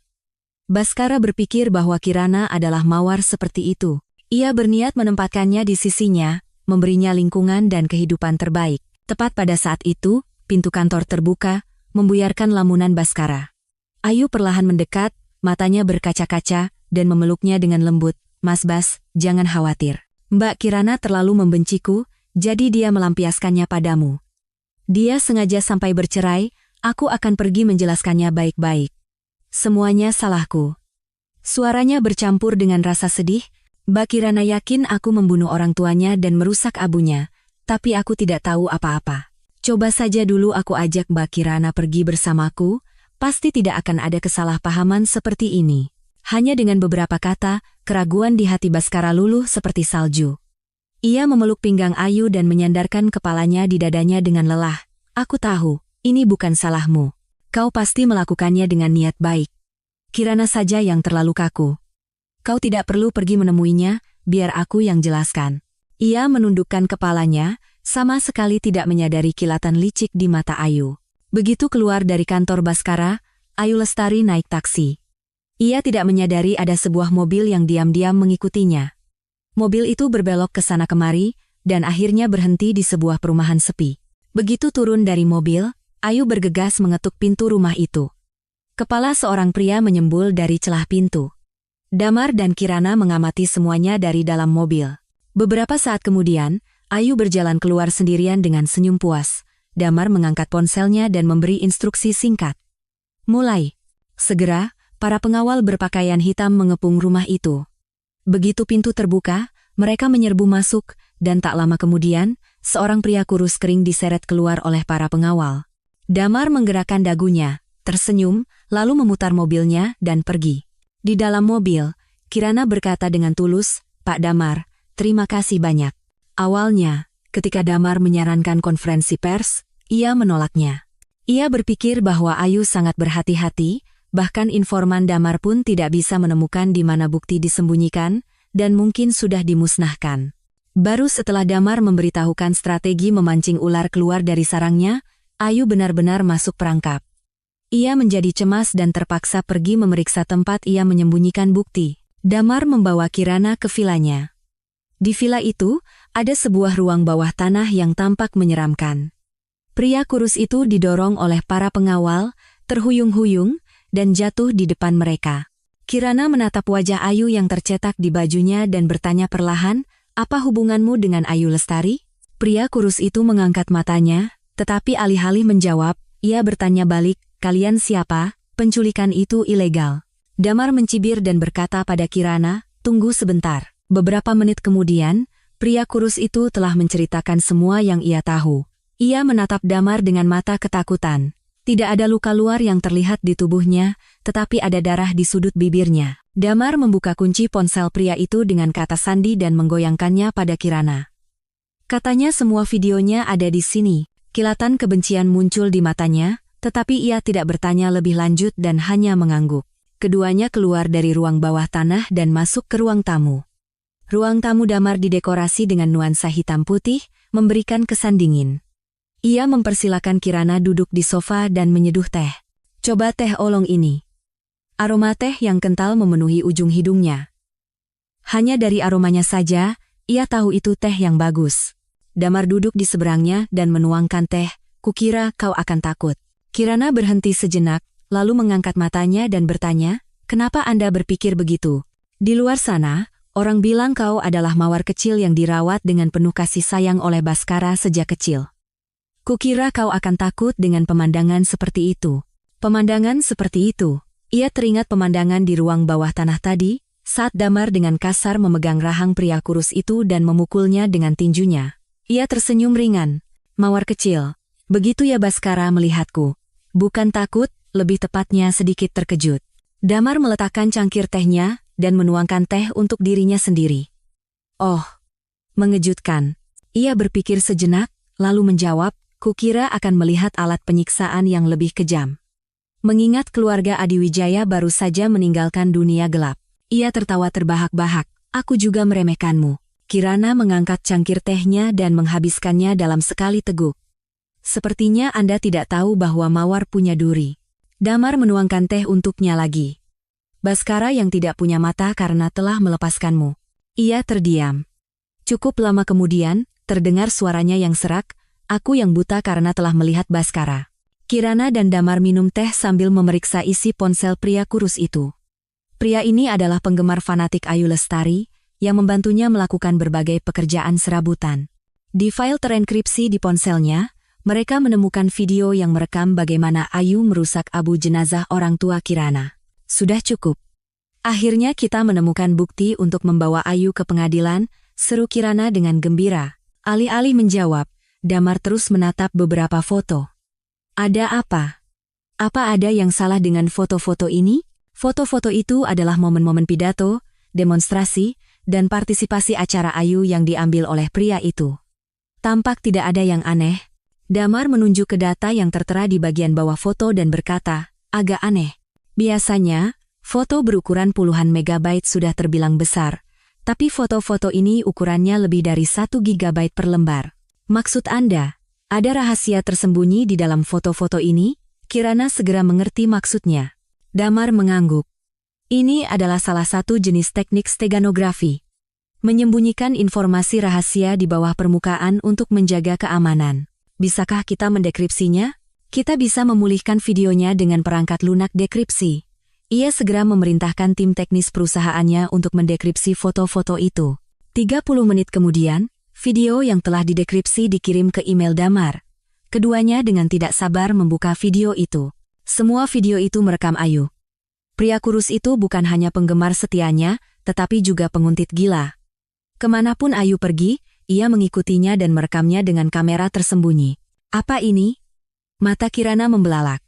Dalam video itu, pria kurus itu mengikuti Ayu dan merekam seluruh proses saat ia dengan sengaja mencari lokasi penyimpanan bahan yang mudah terbakar. Kemudian, ia menelepon dan memanggil orang tua Kirana ke tempat itu.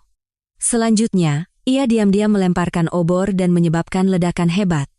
Orang tua Kirana lenyap tanpa jejak. Mata Kirana memerah. Air mata menggenang di pelupuk matanya.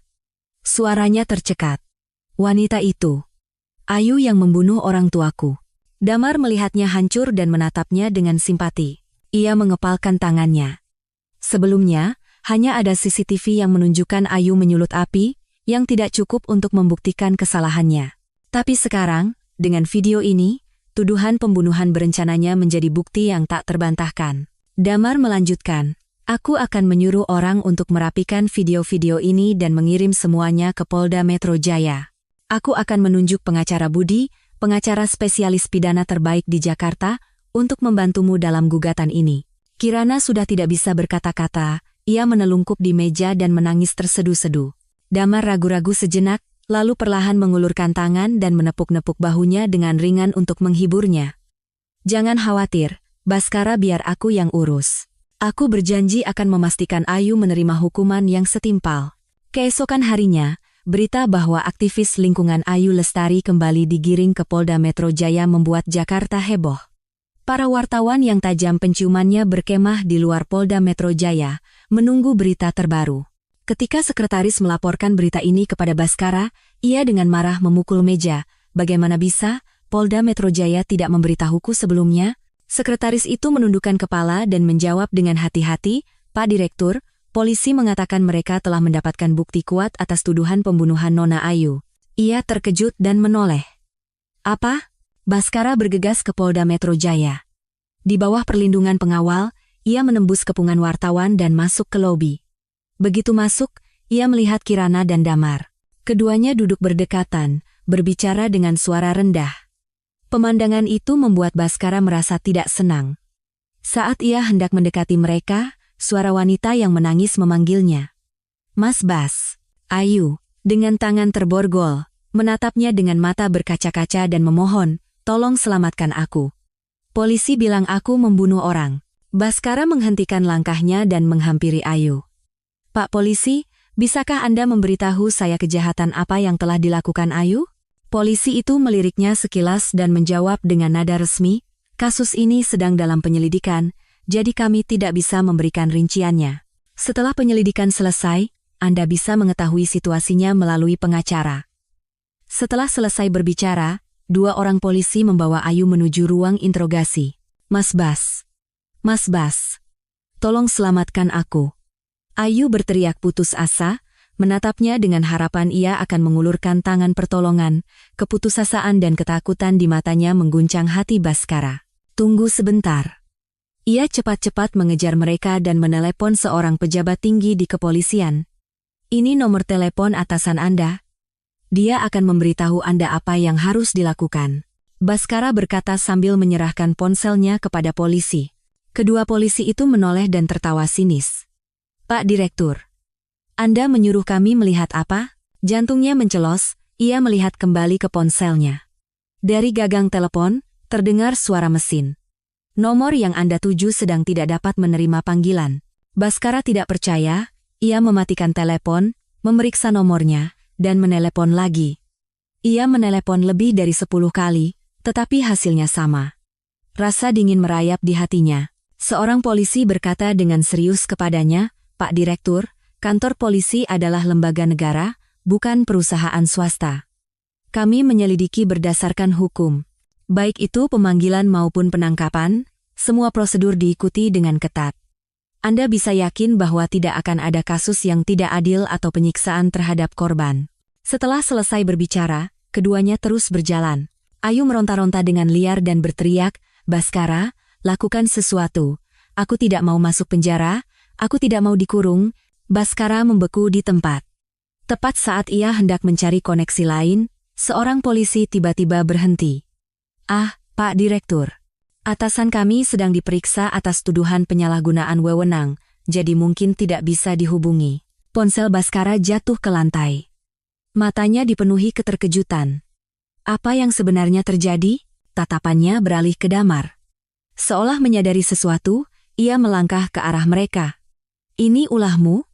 Meskipun pertanyaan, nadanya tidak menyisakan ruang untuk keraguan. Damar menyilangkan kakinya, mencibir, dan menatap Baskara. "Pak Direktur, Anda bicara dengan saya?" Wajah Baskara menegang. "Damar, apa maumu sebenarnya?" Kemudian, tatapannya beralih ke Kirana. "Kirana, apa kau masih marah padaku?"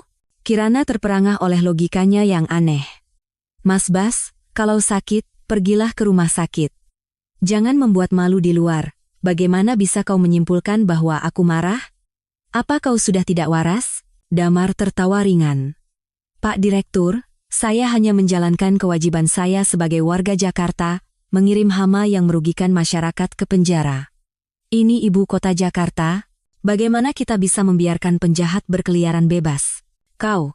Sebelum Baskara selesai berbicara, Damar mencengkeram lengannya dan mendorongnya dengan keras.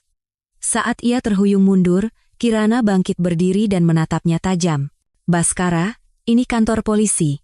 Jika kau menyentuh ujung jari Pak Damar, aku tidak akan tinggal diam."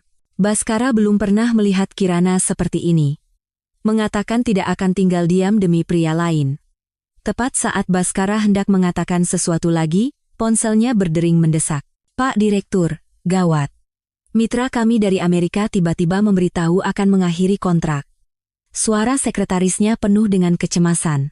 "Ada apa?" Wajah Baskara seketika memucat. Alasan ia mengikuti Ayu ke forum Amerika bukan hanya karena ketertarikannya, tetapi juga untuk memanfaatkan citra gadis lingkungan untuk membangun hubungan kerja sama dengan perusahaan-perusahaan Amerika dan Eropa. Di Barat, perlindungan lingkungan adalah alasan yang sah untuk mendapatkan dana dari pemerintah, dan segala sesuatu yang berhubungan dengan lingkungan memiliki ruang manipulasi yang besar. Ayu adalah kartu nama terbaik yang bisa ditampilkan grup Nusantara. Apa yang sebenarnya terjadi? Tatapan Baskara sejenak tertuju pada Kirana dan Damar, lalu ia berbalik mencari tempat yang tenang. Berita penangkapan Nona Ayu telah mendominasi peringkat pencarian real-time di dalam dan luar negeri. Video pembunuhan berencana terhadap orang tua Ibu Kirana juga telah diunggah ke internet dan saat ini telah ditonton puluhan juta kali. Selama beberapa hari terakhir, Baskara sibuk menangani masalah kerjasama dalam negeri sehingga tidak sempat memeriksa media sosial. Mendengar berita bahwa Ayu membunuh orang tua Kirana, ia merasa seperti kepalanya dipukul keras dari belakang, pikirannya menjadi kosong. Ia tergesa-gesa membuka platform media sosial. Gadis lingkungan Ayu Lestari ditangkap, Ayu Lestari berhati iblis. Dari 10 besar pencarian real-time, 8 diantaranya berhubungan dengan Ayu. Baskara mengklik kata kunci itu dengan tangan gemetar. Sebuah video muncul. Jumlah penonton dan komentarnya mencapai puluhan juta. Tuh kan, sudah kubilang si Ayu itu bukan orang baik. Gadis lingkungan apaan, nyuruh orang lain peduli lingkungan, tapi sendirinya boros dan melakukan kejahatan. Mulutnya ngomongin perlindungan hewan, badannya pakai mantel bulu. Ngomongin hemat, tapi kursi kantornya seharga 1,5 miliar. Kecaman sinis dari netizen membuat hati Baskara jatuh ke jurang terdalam. Video mulai diputar. Layar dengan jelas menunjukkan bagaimana Ayu memancing Tuan dan Nyonya Larasati ke gudang bahan yang mudah terbakar dan dengan kejam membakarnya. Baskara merasa seperti disambar petir, seluruh darah di tubuhnya seolah membeku sesaat. Video belum berakhir. Adegan-adegan yang direkam secara diam-diam oleh pria kurus, yang tidak diketahui Ayu, menyusul. Ia berpura-pura menjadi vegetarian di depan umum, tetapi di tempat yang tidak ada orang, ia menikmati steak di restoran bintang 3 Michelin. Ia menyerukan untuk menghentikan industri di seluruh dunia dan melarang penggunaan pesawat dan kapal, tetapi ia sendiri tidur nyenyak di kelas 1. Ia menyerukan untuk menghentikan penebangan hutan hujan ilegal, tetapi kursi yang ia duduki terbuat dari kayu hutan hujan. Kejahatannya tak terhitung banyaknya. Mata Baskara memerah, jari-jarinya mengepal erat seolah hendak menghancurkan ponselnya. Ia percaya bahwa Ayu adalah gadis yang murni, baik, dan peduli terhadap lingkungan bumi. Ternyata ia adalah orang seperti ini. Ia benar-benar tertipu. Kemarahan Baskara hampir membakar akal sehatnya. Ia memukul dinding dengan keras. Setelah melihat semua video bukti ini, teringat kembali penampilan Ayu yang berpura-pura benar di hadapannya, rasa jijik pun muncul. Ia ingin mencekik Ayu dengan tangannya sendiri. Semuanya sudah berakhir. Baskara merasa pandangannya menjadi gelap. Ia harus bersandar di dinding untuk menopang tubuhnya. Ketika konferensi pers Kirana membuat mitra kerjasama dalam negeri menuntut pembatalan kontrak, ia mati-matian mempertahankan mitra kerjasama luar negeri. Tapi sekarang, dengan kedok lingkungan Ayu yang benar-benar terbongkar, mitra kerjasama luar negeri pun menuntut pembatalan kontrak. Baskara mengalami kemunduran terbesar dalam hidupnya. Bagaimanapun caranya, stabilkan mitra kerjasama dari pihak Amerika. Gunakan segala cara untuk memisahkan Ayu dan grup Nusantara. Mitra kerjasama dalam negeri akan aku datangi sendiri untuk meminta maaf. Tatapannya tertuju ke dalam Polda Metro Jaya, matanya menyimpan niat membunuh. Ayu, aku tidak akan membiarkanmu hidup. Baskara mematikan telepon dan bergegas kembali ke lobi kantor polisi untuk mencari Kirana. Tapi setelah mencari di seluruh lobi, ia tidak menemukan sosoknya. Ia mengepalkan tangannya. Rasa penyesalan yang mendalam menyelimutinya. Baskara tidak lagi peduli pada Ayu yang sedang digiring polisi dan langsung mengendarai mobilnya ke grup Nusantara. Karena kasus Ayu, saham grup Nusantara kembali anjlok, mencatat rekor terendah dalam sejarah. Ketidakpuasan para direktur mencapai puncaknya. Dalam rapat Dewan Direksi, Baskara sangat menyesali kesalahannya. Para direktur yang marah pun perlahan melunak melihat sikapnya yang menunduk. Bapak-bapak direktur, semua yang terjadi sebelumnya adalah kesalahan penilaian saya. Saya akan bertanggung jawab penuh. Bahkan jika harus mengundurkan diri, saya siap. Tapi saya tidak bisa membiarkan grup Nusantara, yang dibangun dengan susah payah oleh ayah saya, hancur di tangan saya. Saya akan melakukan yang terbaik untuk membangun kembali grup ini. Saat ini adalah krisis terbesar bagi grup Nusantara. Justru di saat seperti inilah kita harus bersatu untuk mengatasi kesulitan. Saya akan berusaha untuk mendapatkan kembali kepercayaan para mitra kerjasama. Mohon beri saya satu kesempatan lagi. Setelah selesai berbicara, Baskara membungkuk dalam-dalam kepada semua direktur. Seorang direktur senior bertukar pandang dengan orang di sebelahnya, lalu perlahan mengangguk. Baiklah, Pak Direktur. Kami beri Anda satu kesempatan lagi. Setelah mendapatkan janji dari para direktur, Baskara segera memulai langkah besar. Ia pertama-tama mengunjungi mitra kerja sama paling setia grup Nusantara secara langsung, meminta maaf dengan tulus, dan menawarkan kontrak revisi dengan konsesi besar. Selanjutnya, ia dengan cepat mengaktifkan kembali pabrik mobil mesin pembakaran internal grup Nusantara, mempekerjakan kembali karyawan yang telah dipecat dengan gaji tinggi, dan menjanjikan kompensasi yang cukup. Pada saat yang sama, ia secara pribadi mengunjungi perusahaan-perusahaan yang dituduh sebagai pabrik pencemar untuk meminta maaf atas keputusan sebelumnya. Meskipun grup Nusantara mengalami pukulan besar, ia tetap menjadi perusahaan terkemuka di Jakarta, dan kekuatannya tidak bisa diremehkan. Dengan permintaan maaf tulus Baskara dan janji konsesi keuntungan yang luar biasa, banyak mitra kerjasama setelah pertimbangan matang memutuskan untuk terus bekerja sama dengan grup Nusantara. Seminggu kemudian, saham grup Nusantara akhirnya mulai pulih. Karena kerjasama yang erat antara grup Jaya dan grup Adiwijaya, Kirana sering datang ke grup Adiwijaya untuk rapat dan urusan pekerjaan. Damar bahkan secara khusus menyiapkan sebuah kantor untuknya.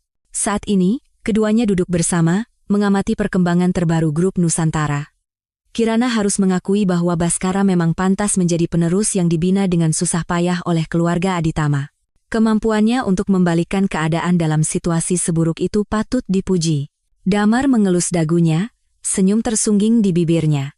Baskara memang punya nyali, bisa membungkuk, bisa juga tegap.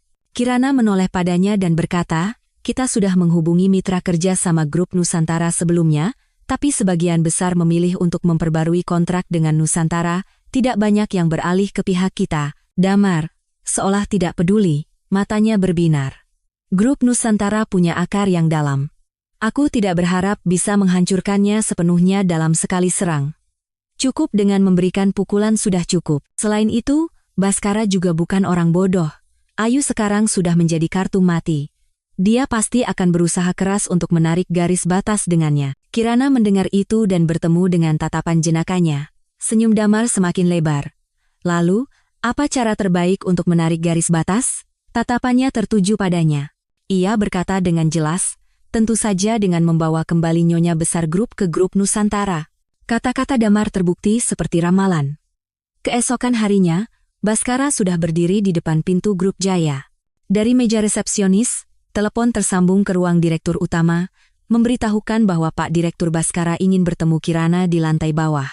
Kirana, yang sedang memeriksa dokumen, mengangkat kepalanya setelah mendengar laporan sekretarisnya. Ia berkata dengan dingin, tidak mau bertemu, suruh dia pulang. Beberapa saat kemudian, sekretarisnya mengetuk pintu lagi. Ibu Direktur, Pak Direktur Baskara tidak mau pergi dari bawah dan duduk di sana.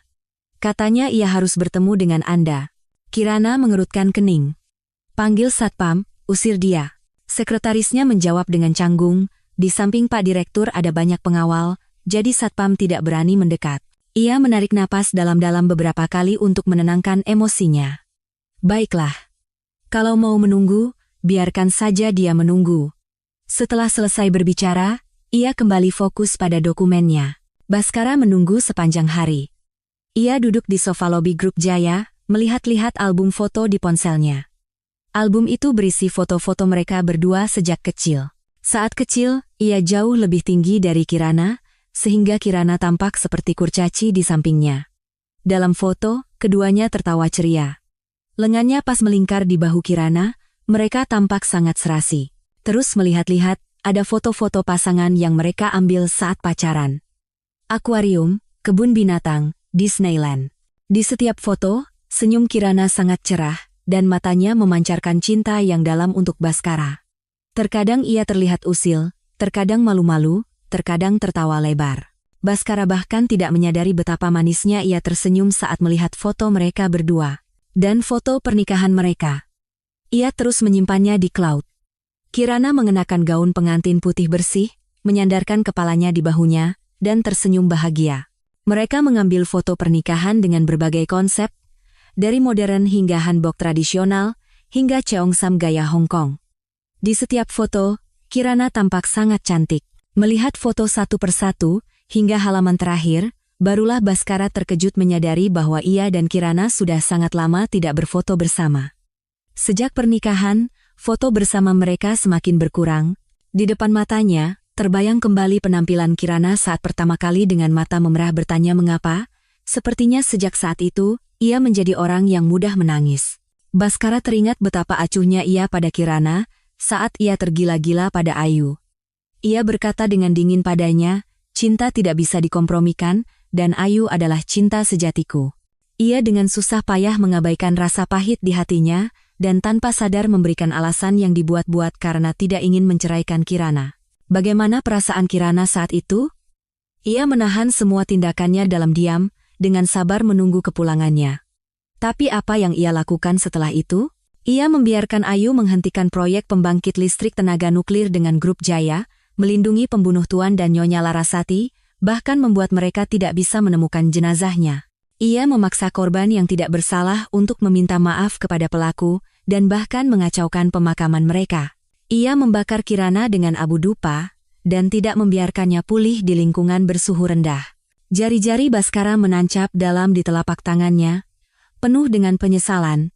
Ia tidak bisa tidak mengingat betapa baiknya Kirana padanya. Ia adalah penasihat bijaksananya, tidak hanya meringankan kekhawatirannya dalam pekerjaan, tetapi juga merawatnya dengan cermat dalam kehidupan sehari-hari.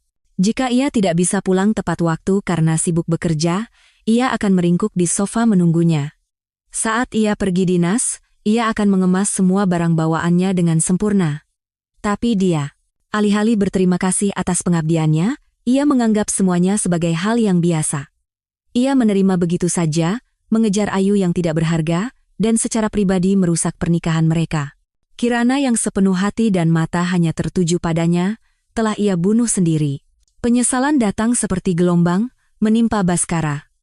Ia sangat menyadari bahwa ia telah kehilangan Kirana yang mencintainya seperti nyawanya sendiri, dengan tangannya sendiri.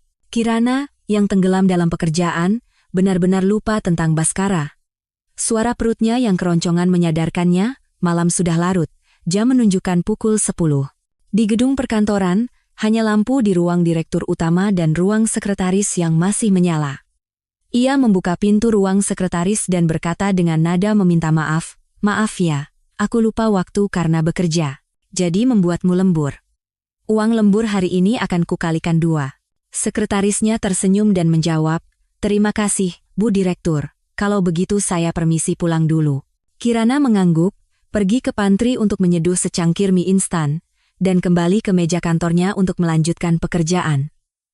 Setelah selesai makan mie, jam sudah menunjukkan lewat tengah malam. Kirana meregangkan tubuh dan mulai bersiap-siap pulang. Begitu keluar dari lift perusahaan, ia ditarik ke samping oleh kekuatan yang kuat. Jantungnya mencelos karena ketakutan yang luar biasa, dan tubuhnya secara naluriah mulai melawan. Ia memukul-mukul lawannya dengan tas di tangannya. "Kirana!" Suara yang familiar menghentikan gerakannya. Setelah menurunkan tasnya, di hadapannya berdiri Baskara. Matanya merah, ia tampak lelah, tetapi menatapnya dengan rakus. Ekspresi Kirana langsung menegang. Tatapannya yang santai seketika dipenuhi kewaspadaan. Ia dengan keras melepaskan tangan Baskara. Kekuatan itu bahkan membuatnya terhuyung. "Baskara, kau belum pergi?" Suaranya sedingin es yang bisa membekukan segalanya. Baskara merasa napasnya tercekat. Melihat ekspresi dinginnya, jantungnya terasa seperti diremas. Ia berkata dengan tulus, "Kirana, aku datang untuk meminta maaf padamu." Kirana menyilangkan lengannya dan berkata dengan tatapan menghina, "Pak Direktur, apa nilainya aku sampai kau harus merendahkan diri untuk meminta maaf? Apapun alasanmu meminta maaf, jawabanku hanya satu, tidak mungkin." Kata-katanya seperti pisau es yang menusuk jantung Baskara. Ia berkata dengan sungguh-sungguh, "Kirana, aku tahu, Aku telah melakukan banyak kesalahan di masa lalu dan menyakitimu. Aku pantas mati. Kau boleh membenciku. Tapi aku mohon beri aku satu kesempatan untuk menjelaskan semuanya. Kirana tersenyum sinis dan mengangkat alisnya. Baskara, kau lucu sekali. Saat aku memohon padamu untuk menyelamatkan grup Jaya, untuk menyelamatkan orang tuaku, apa kau memberiku kesempatan? Wajah Baskara seketika memucat. Orang tuaku meninggal di tangan Ayu, dan grup Jaya berada dalam krisis. Apa yang kau lakukan? Mata Kirana dipenuhi kebencian. Ia menggertakkan giginya dan berkata, kau tidak hanya melindungi pembunuhnya, tetapi juga memaksaku untuk meminta maaf kepada seluruh dunia dan membelanya. Bahkan di pemakaman orang tuaku, kau menghancurkan segalanya. Ia semakin bersemangat, dadanya naik turun dengan hebat. Tiba-tiba, ia menyingsingkan lengan bajunya, menunjukkan lengannya yang penuh bekas luka bakar. Kau tidak lupakan apa yang kau lakukan padaku? Kau membakar seluruh tubuhku dengan abu dupa panas, tidak membiarkanku dirawat di lingkungan yang baik, dan meninggalkan bekas luka mengerikan ini. Mata Baskara berkaca-kaca. Penyesalan dan penderitaan menyelimutinya. Kirana, maafkan aku. Sungguh, maafkan aku. Maaf? Hahaha. Kirana tertawa terbahak-bahak, lalu menunjuk ke dadanya. Dengan satu kata maaf, apakah tulang rusukku yang patah karena dipukul beruang hitam akan sembuh kembali? Dengan satu kata maaf, apakah bekas luka di kulitku akan hilang? Dengan satu kata maaf, apakah orang tuaku akan hidup kembali? Ia mendekati Baskara selangkah demi selangkah dan berkata dengan jelas, Baskara, tidak ada yang semudah itu di dunia ini. Dengan satu kata maaf, kau pikir bisa menghapus semua kesalahanmu? Sejak kapan kau menjadi begitu naif? Baskara membuka mulutnya, tetapi tidak bisa mengucapkan sepatah kata pun. Semua yang dikatakan Kirana adalah kebenaran yang tidak bisa dihapus, dan kebenaran itu terlalu kejam untuk ia tanggung. Bibirnya bergerak. Setelah beberapa saat, ia baru bisa mengeluarkan beberapa kata. Kirana, jika kau mau memaafkanku, aku akan melakukan apa saja. Kirana menatap wajah Baskara yang pucat dengan tatapan penuh jijik. Baskara, aku tidak akan pernah memaafkanmu seumur hidupku. Di antara kita, yang tersisa hanyalah pertarungan hidup dan mati. Kata-katanya yang tegas membuat jantungnya terasa hampa, seolah angin dingin menembusnya. Mata Baskara seketika memerah. Ia mencengkeram erat tangan Kirana. Suhu telapak tangannya panas. Kirana, jangan bicara begitu. Kita pernah saling mencintai, tidak mungkin kau bisa berhenti mencintaiku begitu cepat. Suaranya serak, tatapannya yang bergetar tampak terluka seperti anak anjing yang ditinggalkan. Aku benar-benar salah. Aku akan melakukan apa saja untuk menebus kesalahanku. Kirana, sekarang aku sadar. Orang yang paling aku cintai selalu kau, bahkan narapidana yang keluar dari penjara pun punya kesempatan untuk memulai kembali. Kenapa kau tidak memberiku kesempatan? Biarkan aku membuktikannya padamu. Kirana terpojok ke dinding oleh Baskara, tidak bisa bergerak. Ia mengerutkan kening dan memalingkan wajahnya untuk menghindari napas panasnya. Matanya menyimpan rasa jijik yang dalam. Baskara, hentikan. Jika cinta yang kau bicarakan terus menyakitiku, aku tidak sanggup menanggung cinta seperti itu. Cengkeraman Baskara semakin kuat. Kekuatannya seolah hendak meremukkan tangannya. Kirana, aku akan berubah. Aku akan mengubah semua yang tidak kau sukai demi kau. Tolong beri aku satu kesempatan lagi. Ia mengeluarkan cincin kawin yang pernah ia lepaskan dengan paksa dari sakunya dan menyodorkannya di hadapannya. Suaranya rendah seperti debu. Cincin ini selalu kubawa. Kirana, hatiku lebih jujur daripada pikiranku. Aku hanya tidak mau mengakuinya. Di hatiku, selalu ada kau. Hanya karena kita terlalu lama bersama, aku terlalu terbiasa denganmu, sehingga aku tidak bisa mendengar suara hatiku. Mungkin kau juga sama. Kebencian telah menutupi matamu, menguasai emosimu, sehingga kau tidak bisa mendengar suara hatimu. Kau masih mencintaiku, kan? Perasaan selama bertahun-tahun itu tidak mungkin bisa dilepaskan begitu saja. Ia menatap matanya lekat-lekat, mencoba mencari secercah keraguan, sisa-sisa cinta. Baskara. Kirana menghela napas. Suaranya tenang dan kejam. Biar ku jelaskan. Aku tidak lagi mencintaimu. Bukan hanya tidak mencintai, sekarang melihatmu saja aku hanya merasakan kebencian yang mendalam. Aku ingin kau segera lenyap. Dua kalimat itu membuat Baskara benar-benar membeku. Ia merasa tidak bisa bernapas, wajahnya memerah dan berkerut mengerikan. Tidak mungkin. Suaranya serak, ia memukul dinding dengan tangan kanannya, menghalangi jalan Kirana untuk pergi. Bagaimana kau bisa tidak mencintaiku? Jika kau tidak mencintaiku, bagaimana kau bisa rela menungguku begitu lama? Kau tahu aku tergila-gila pada Ayu, tapi kau tidak mau meninggalkanku. Tatapan Kirana setenang air. Karena saat itu aku terlalu bodoh. Cukup bodoh untuk percaya bahwa jika aku terus menunggu, suatu saat kau akan kembali. Tapi Baskara, hati seseorang yang sudah berubah tidak akan kembali hanya dengan ditunggu. Baskara tidak percaya, menggertakkan giginya, dan bertanya dengan tajam, bukankah aku sekarang sudah kembali padamu, meskipun sedikit terlambat, tidak bisakah kau menoleh ke belakang? Kirana menatap wajah yang berkerut di depannya. Tiba-tiba ia menyadari bahwa ia telah benar-benar melupakan perasaan berdebar-debar yang pernah ia rasakan untuknya di masa mudanya. Senyum sinis tersungging di bibirnya.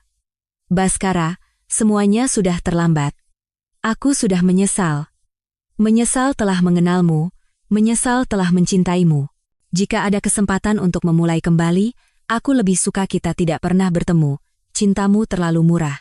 Seperti sampah, saat dipungut kau anggap seperti harta karun, tapi saat tidak dibutuhkan, kau ingin segera membuangnya.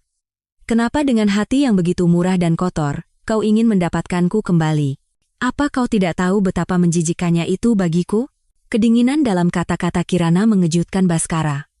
Urusanmu mengejar Ayu sudah diketahui seluruh Jakarta.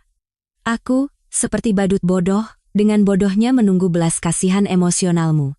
Kau baik padaku saat kau ingat, tapi jika menyangkut Ayu, pilihanmu selalu dia. Ia menatap lurus ke matanya dan berkata dengan jelas, Baskara, kau tidak pantas menerima cintaku. Kepala Baskara terasa seperti dihantam keras, ia menatapnya dengan bingung. Emosi aneh yang tidak bisa ia pahami bergejolak di matanya. Jakunnya bergerak sekali, suaranya sangat serak. Awalnya, aku hanya penasaran pada Ayu. Kupikir dia menarik. Tapi entah kapan, aku merasa tersentuh. Dia begitu berusaha untuk menunjukkan kekuatannya, dan aku ingin membantunya. Belakangan aku baru tahu, dia hanya tampak hebat di luarnya, semuanya hanya pertunjukan untuk menarik perhatian orang. Kirana mendengarkan kata-kata Baskara dalam diam, lalu bertanya balik, lalu, hening lama di udara. Akhirnya, terdengar suaranya yang pelan. Maafkan aku. Sungguh, maafkan aku. Cahaya bulan yang menyelinap melalui celah jendela menyinari wajahnya yang tenang. Rasa kehilangan yang terlambat menyelimuti seluruh tubuhnya. Baskara, karena ingin menebus sesuatu, mendekatinya dan menyelipkan satu kakinya di antara kedua kakinya. Tanpa mempedulikan perlawanannya, ia memeluknya erat-erat. Bahkan, ia menyembunyikan wajahnya di lehernya, menjilat kulitnya dengan rakus. Kirana, maafkan aku. Aku salah. Lupakan semua yang lalu. Beri aku satu kesempatan lagi. Aku akan mencintai dan menjagamu seumur hidup. Enyah, pergi.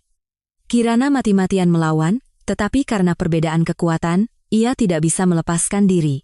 Tepat pada saat itu, Damar berlari masuk dari luar pintu. Ia memisahkan Baskara darinya dan tanpa ragu meninju wajahnya.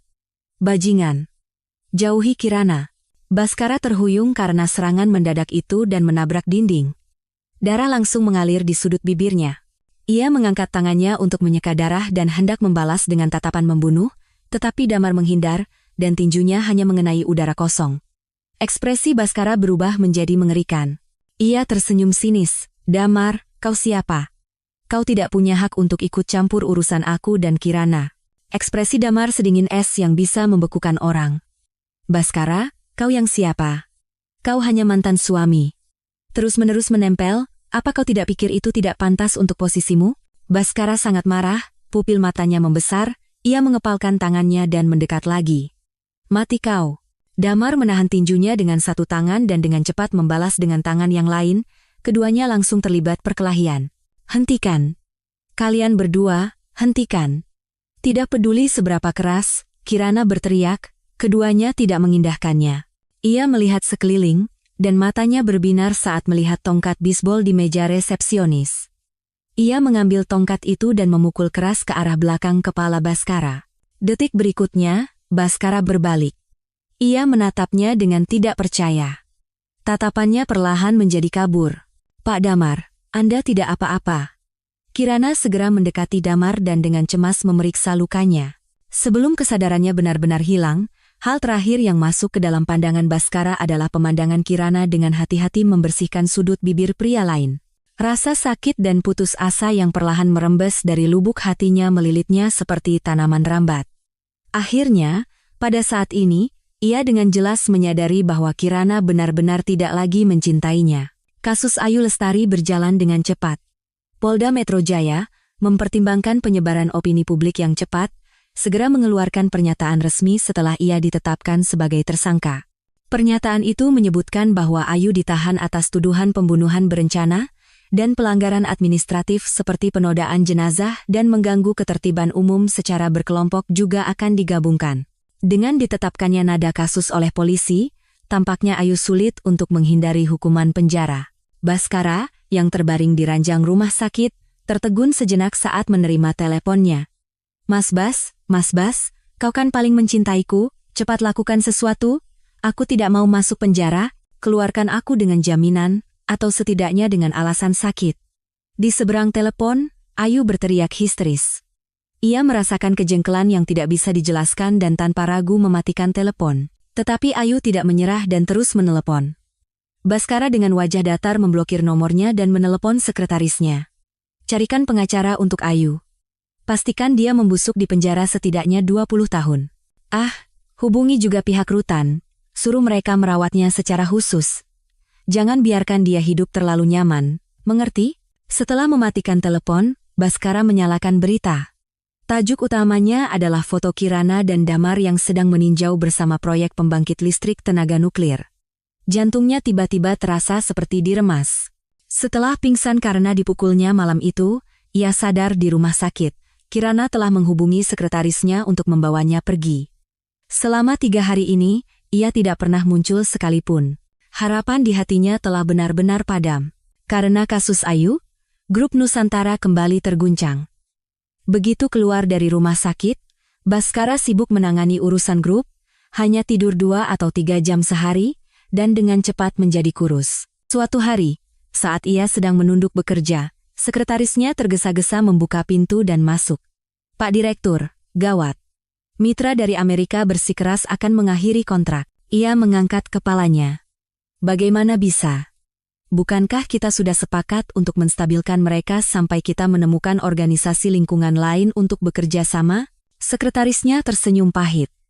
Pak Direktur, mereka mengatakan telah memutuskan untuk bekerja sama dengan Grup Jaya dan Grup Adiwijaya.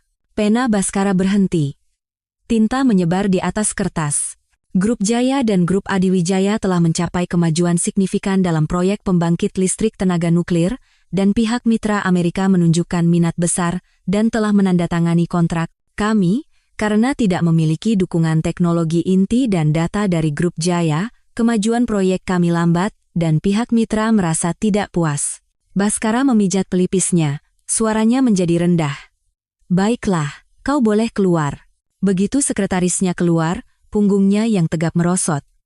Kirana telah benar-benar berubah dari gadis kecil dalam ingatannya. Ia tidak hanya mengelola Grup Jaya dengan cemerlang, tetapi juga dengan bijak memilih Grup Adiwijaya. Di bawah aliansi yang kuat antara dua kekuatan, Grup Nusantara terus terdesak. Baskara mengangkat foto lamanya bersama Kirana di atas meja, dan dengan lembut mengelus wajahnya dengan jarinya. Matanya dipenuhi penyesalan dan penderitaan. Dialah yang buta dan kehilangan wanita paling berharganya. Ia menatap Kirana yang tersenyum dalam foto. Jantungnya sakit seperti diremas. Ruang rapat Grup Jaya. Kirana menatap dengan tegang saat pihak lain menandatangani kontrak. Rasanya seperti batu besar di hatinya akhirnya terangkat. Senyum cerah secara otomatis merekah di wajahnya. Setelah selesai menandatangani, pihak lain menyerahkan kontrak. Pria asing berambut pirang itu berkata dengan bahasa Indonesia yang terbata-bata, "Ibu Kirana, Pak Damar, saya menantikan kerja sama kita ke depannya." Kirana menjabat tangannya dan membalas dengan senyum cerah, "Kami juga menantikannya." Setelah mengantar mitra dari Amerika, ia tidak bisa lagi menahan emosinya yang meluap-luap dan memeluk erat Damar yang ada di sebelahnya. Kita berhasil. Kita akhirnya berhasil. Damar tersenyum menatapnya, lalu dengan ringan menepuk punggungnya. Ya, kau yang berhasil. Kirana, yang diliputi kegembiraan, beberapa saat kemudian dengan canggung melepaskannya. Ekspresinya masih sama, suaranya lembut.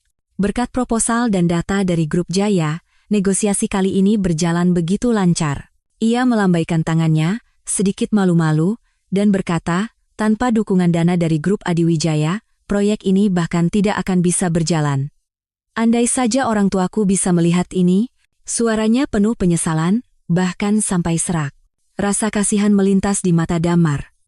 Ia dengan lembut menghiburnya, Kirana, Tuan dan Nyonya Larasati pasti sedang tersenyum bahagia di surga. Ia mengangguk dengan kuat, tetapi air matanya mengalir tak terbendung. Ia menahan keinginan untuk menyeka air matanya. Dengan kehilangan mitra dari Amerika ini, grup Nusantara akan mengalami pukulan besar. Sebelum kata-kata Damar selesai, sebuah pelukan hangat menghampirinya. Kirana secara tak terduga kembali memeluknya erat-erat. Damar, terima kasih. Ia berhenti sejenak, lalu perlahan mengangkat tangannya dan memeluk bahunya. Kirana merasakan topangan di punggungnya, menyandarkan kepalanya dalam-dalam di bahunya, dan menangis dalam diam. Pelukan itu berlangsung cukup lama. Ketika emosinya sedikit tenang, ia sedikit bergerak, dan Damar dengan alami melepaskannya. Detik berikutnya, tangannya menggenggam erat tangannya. Keterkejutan melintas di mata Kirana. Tangan yang kuat itu menggenggam tangannya seolah-olah itu adalah harta karun. Sentuhan hangat itu sama sekali tidak terasa tidak menyenangkan. Kirana, kata Damar, tiba-tiba mengeratkan genggamannya. Jari-jarinya yang panjang dan ramping menggenggam kedua tangannya dengan erat. Damar. Ia tiba-tiba menjadi gagap. Ia sedikit mengerahkan tenaga untuk mencoba melepaskan tangannya. Ia berkata dengan sikap yang sangat serius, Kirana, aku tidak ingin lagi hanya menjadi teman. Aku ingin berada di sisimu secara terang-terangan. Hati Kirana bergetar. Apa maksudmu? Damar membawa tangan mereka ke dadanya. Di bawah telapak tangannya, detak jantungnya terasa jelas. Detak jantung yang panas itu membuatnya seolah tidak bisa bernapas. Kirana, apa kau mengerti hatiku? Kirana terpaksa menatap matanya. Tatapan itu seperti mata air yang dalam dan lembut, perlahan mengalir ke dalam hatinya, menenangkan semua kecemasan dan kegelisahannya. Aku menyukaimu, Kirana. Kata-katanya yang khusyuk seperti doa kepada Tuhan. Kau mungkin tidak tahu, sudah sangat lama aku mendengar namamu. Saat itu, kesanku padamu hanyalah mawar kecil yang dirawat dengan penuh kasih sayang oleh Baskara. Kemudian, saat kau bercerai, dan tiba-tiba datang mencariku untuk menawarkan kerjasama, awalnya aku merasa lucu. Kukira bunga di rumah kaca tidak tahu diri. Ia tertawa ringan, lalu melanjutkan. Tapi belakangan ini, saat aku bersamamu, aku tertarik pada kekuatan dan kehangatanmu. Entah sejak kapan, pandanganku tidak pernah lepas darimu. Saat itu, aku belum menyadari perasaanku. Baru setelah Baskara muncul, aku yakin dengan hatiku. Melihatnya menyakitimu, aku sampai ingin membunuhnya, ternyata itu adalah cinta. Damar menatapnya dengan tatapan penuh keyakinan. Aku tidak ingin menjadi teman, aku ingin menjadi pacarmu. Kirana, aku menyukaimu. Sangat. Berkatmu, aku belajar merasakan khawatir dan peduli pada seseorang dan membuatku ingin menetap. Ingin menghabiskan sisa hidupku bersama satu orang. Dengan adanya dirimu, semua hal lain menjadi tidak penting. Jadi, maukah kau berkencan denganku dengan tujuan menikah? Kirana menggigit bibirnya, ragu-ragu sejenak, lalu perlahan membuka mulut. Damar, aku tidak tahu. Kekecewaan melintas di wajah Damar, tetapi ia segera tersenyum dan melepaskan tangannya. Tidak apa-apa. Aku akan memberimu waktu. Saat Damar melepaskan tangannya, Kirana merasakan kehilangan yang tidak bisa dijelaskan. Dorongan dari dalam hatinya mendorongnya. Damar, aku saat ini hanya ingin mencurahkan seluruh hatiku untuk menyelesaikan proyek ini, dan aku baru saja keluar dari hubungan yang menyakitkan, jadi aku benar-benar tidak punya waktu untuk memikirkan hal lain. Aku mengerti, jawab Damar dengan lembut. Aku akan mendukungmu. Setelah kejadian itu, Baskara menyadari bahwa Kirana benar-benar tidak lagi membutuhkannya. Gadis yang bisa ia lihat hanya dengan menoleh, kini sudah tidak ada lagi. Ia hanya fokus pada pekerjaan, dan akhirnya pingsan karena kelelahan. Selama kesadarannya yang samar, masa lalu mereka terus berputar di kepalanya. Momen manis, momen bertengkar. Semuanya akhirnya berhenti pada tatapan dingin Kirana. Setelah sadar, Baskara seolah menjadi orang lain. Ia tidak lagi muncul di hadapan Kirana, hanya diam-diam mengamati kehidupannya sehari-hari. Ia melihatnya berhasil menandatangani kontrak, menjadi pemilik sejati Grup Jaya, dan semakin dekat dengan Damar. Jantungnya sakit seperti digerogoti ribuan semut. Apakah seperti ini perasaan Kirana saat melihatnya bersama Ayu dulu? Kehidupan Kirana penuh dan teratur. Beberapa tahun berlalu dalam sekejap mata. Grup Jaya perlahan memasuki jalur yang aman dan berkembang dari hari ke hari. Damar, seperti yang dijanjikan, memberinya banyak bantuan. Mereka menjaga jarak sebagai teman, tetapi seiring berjalannya waktu, beberapa hal diam-diam berubah. Mereka makan bersama, percakapan mereka meluas dari pekerjaan hingga hal-hal sepele dalam kehidupan. Saat ia menghadapi kesulitan, ia selalu memberikan nasihat yang tepat. Ada pemahaman diam-diam di antara mereka. Hubungan yang aman dan nyaman ini, seperti aliran air hangat, perlahan meresap ke dalam pintu hatinya yang pernah tertutup rapat. Pada ulang tahun Kirana yang ke-30, Damar muncul di hadapannya dengan seikat bunga. Tatapannya lembut dan serius. Kirana. Ia merasakan sesuatu di dalam hatinya. Ia tidak lagi menolak, menatapnya dengan tenang. Ia berdiri membelakangi matahari. Alisnya menyimpan cinta yang dalam. Kau bilang ingin menyelesaikan proyek itu. Sekarang kau sudah berhasil. Aku ingin bertanya sekali lagi. Maukah kau menjadi pacarku? Kirana menatapnya. Ia bisa melihat dengan jelas ketegangan, kerinduan, dan kehati-hatian di matanya. Ia sedikit mengangkat sudut bibirnya, tersenyum cerah, dan mengangguk dengan kuat. Ya, cahaya kegembiraan langsung terpancar dari mata Damar. Ia mendekat, memberikan buket bunga, dan menggandeng lengannya. Ayo pergi, pacarku. Suaranya riang. Semua ini diam.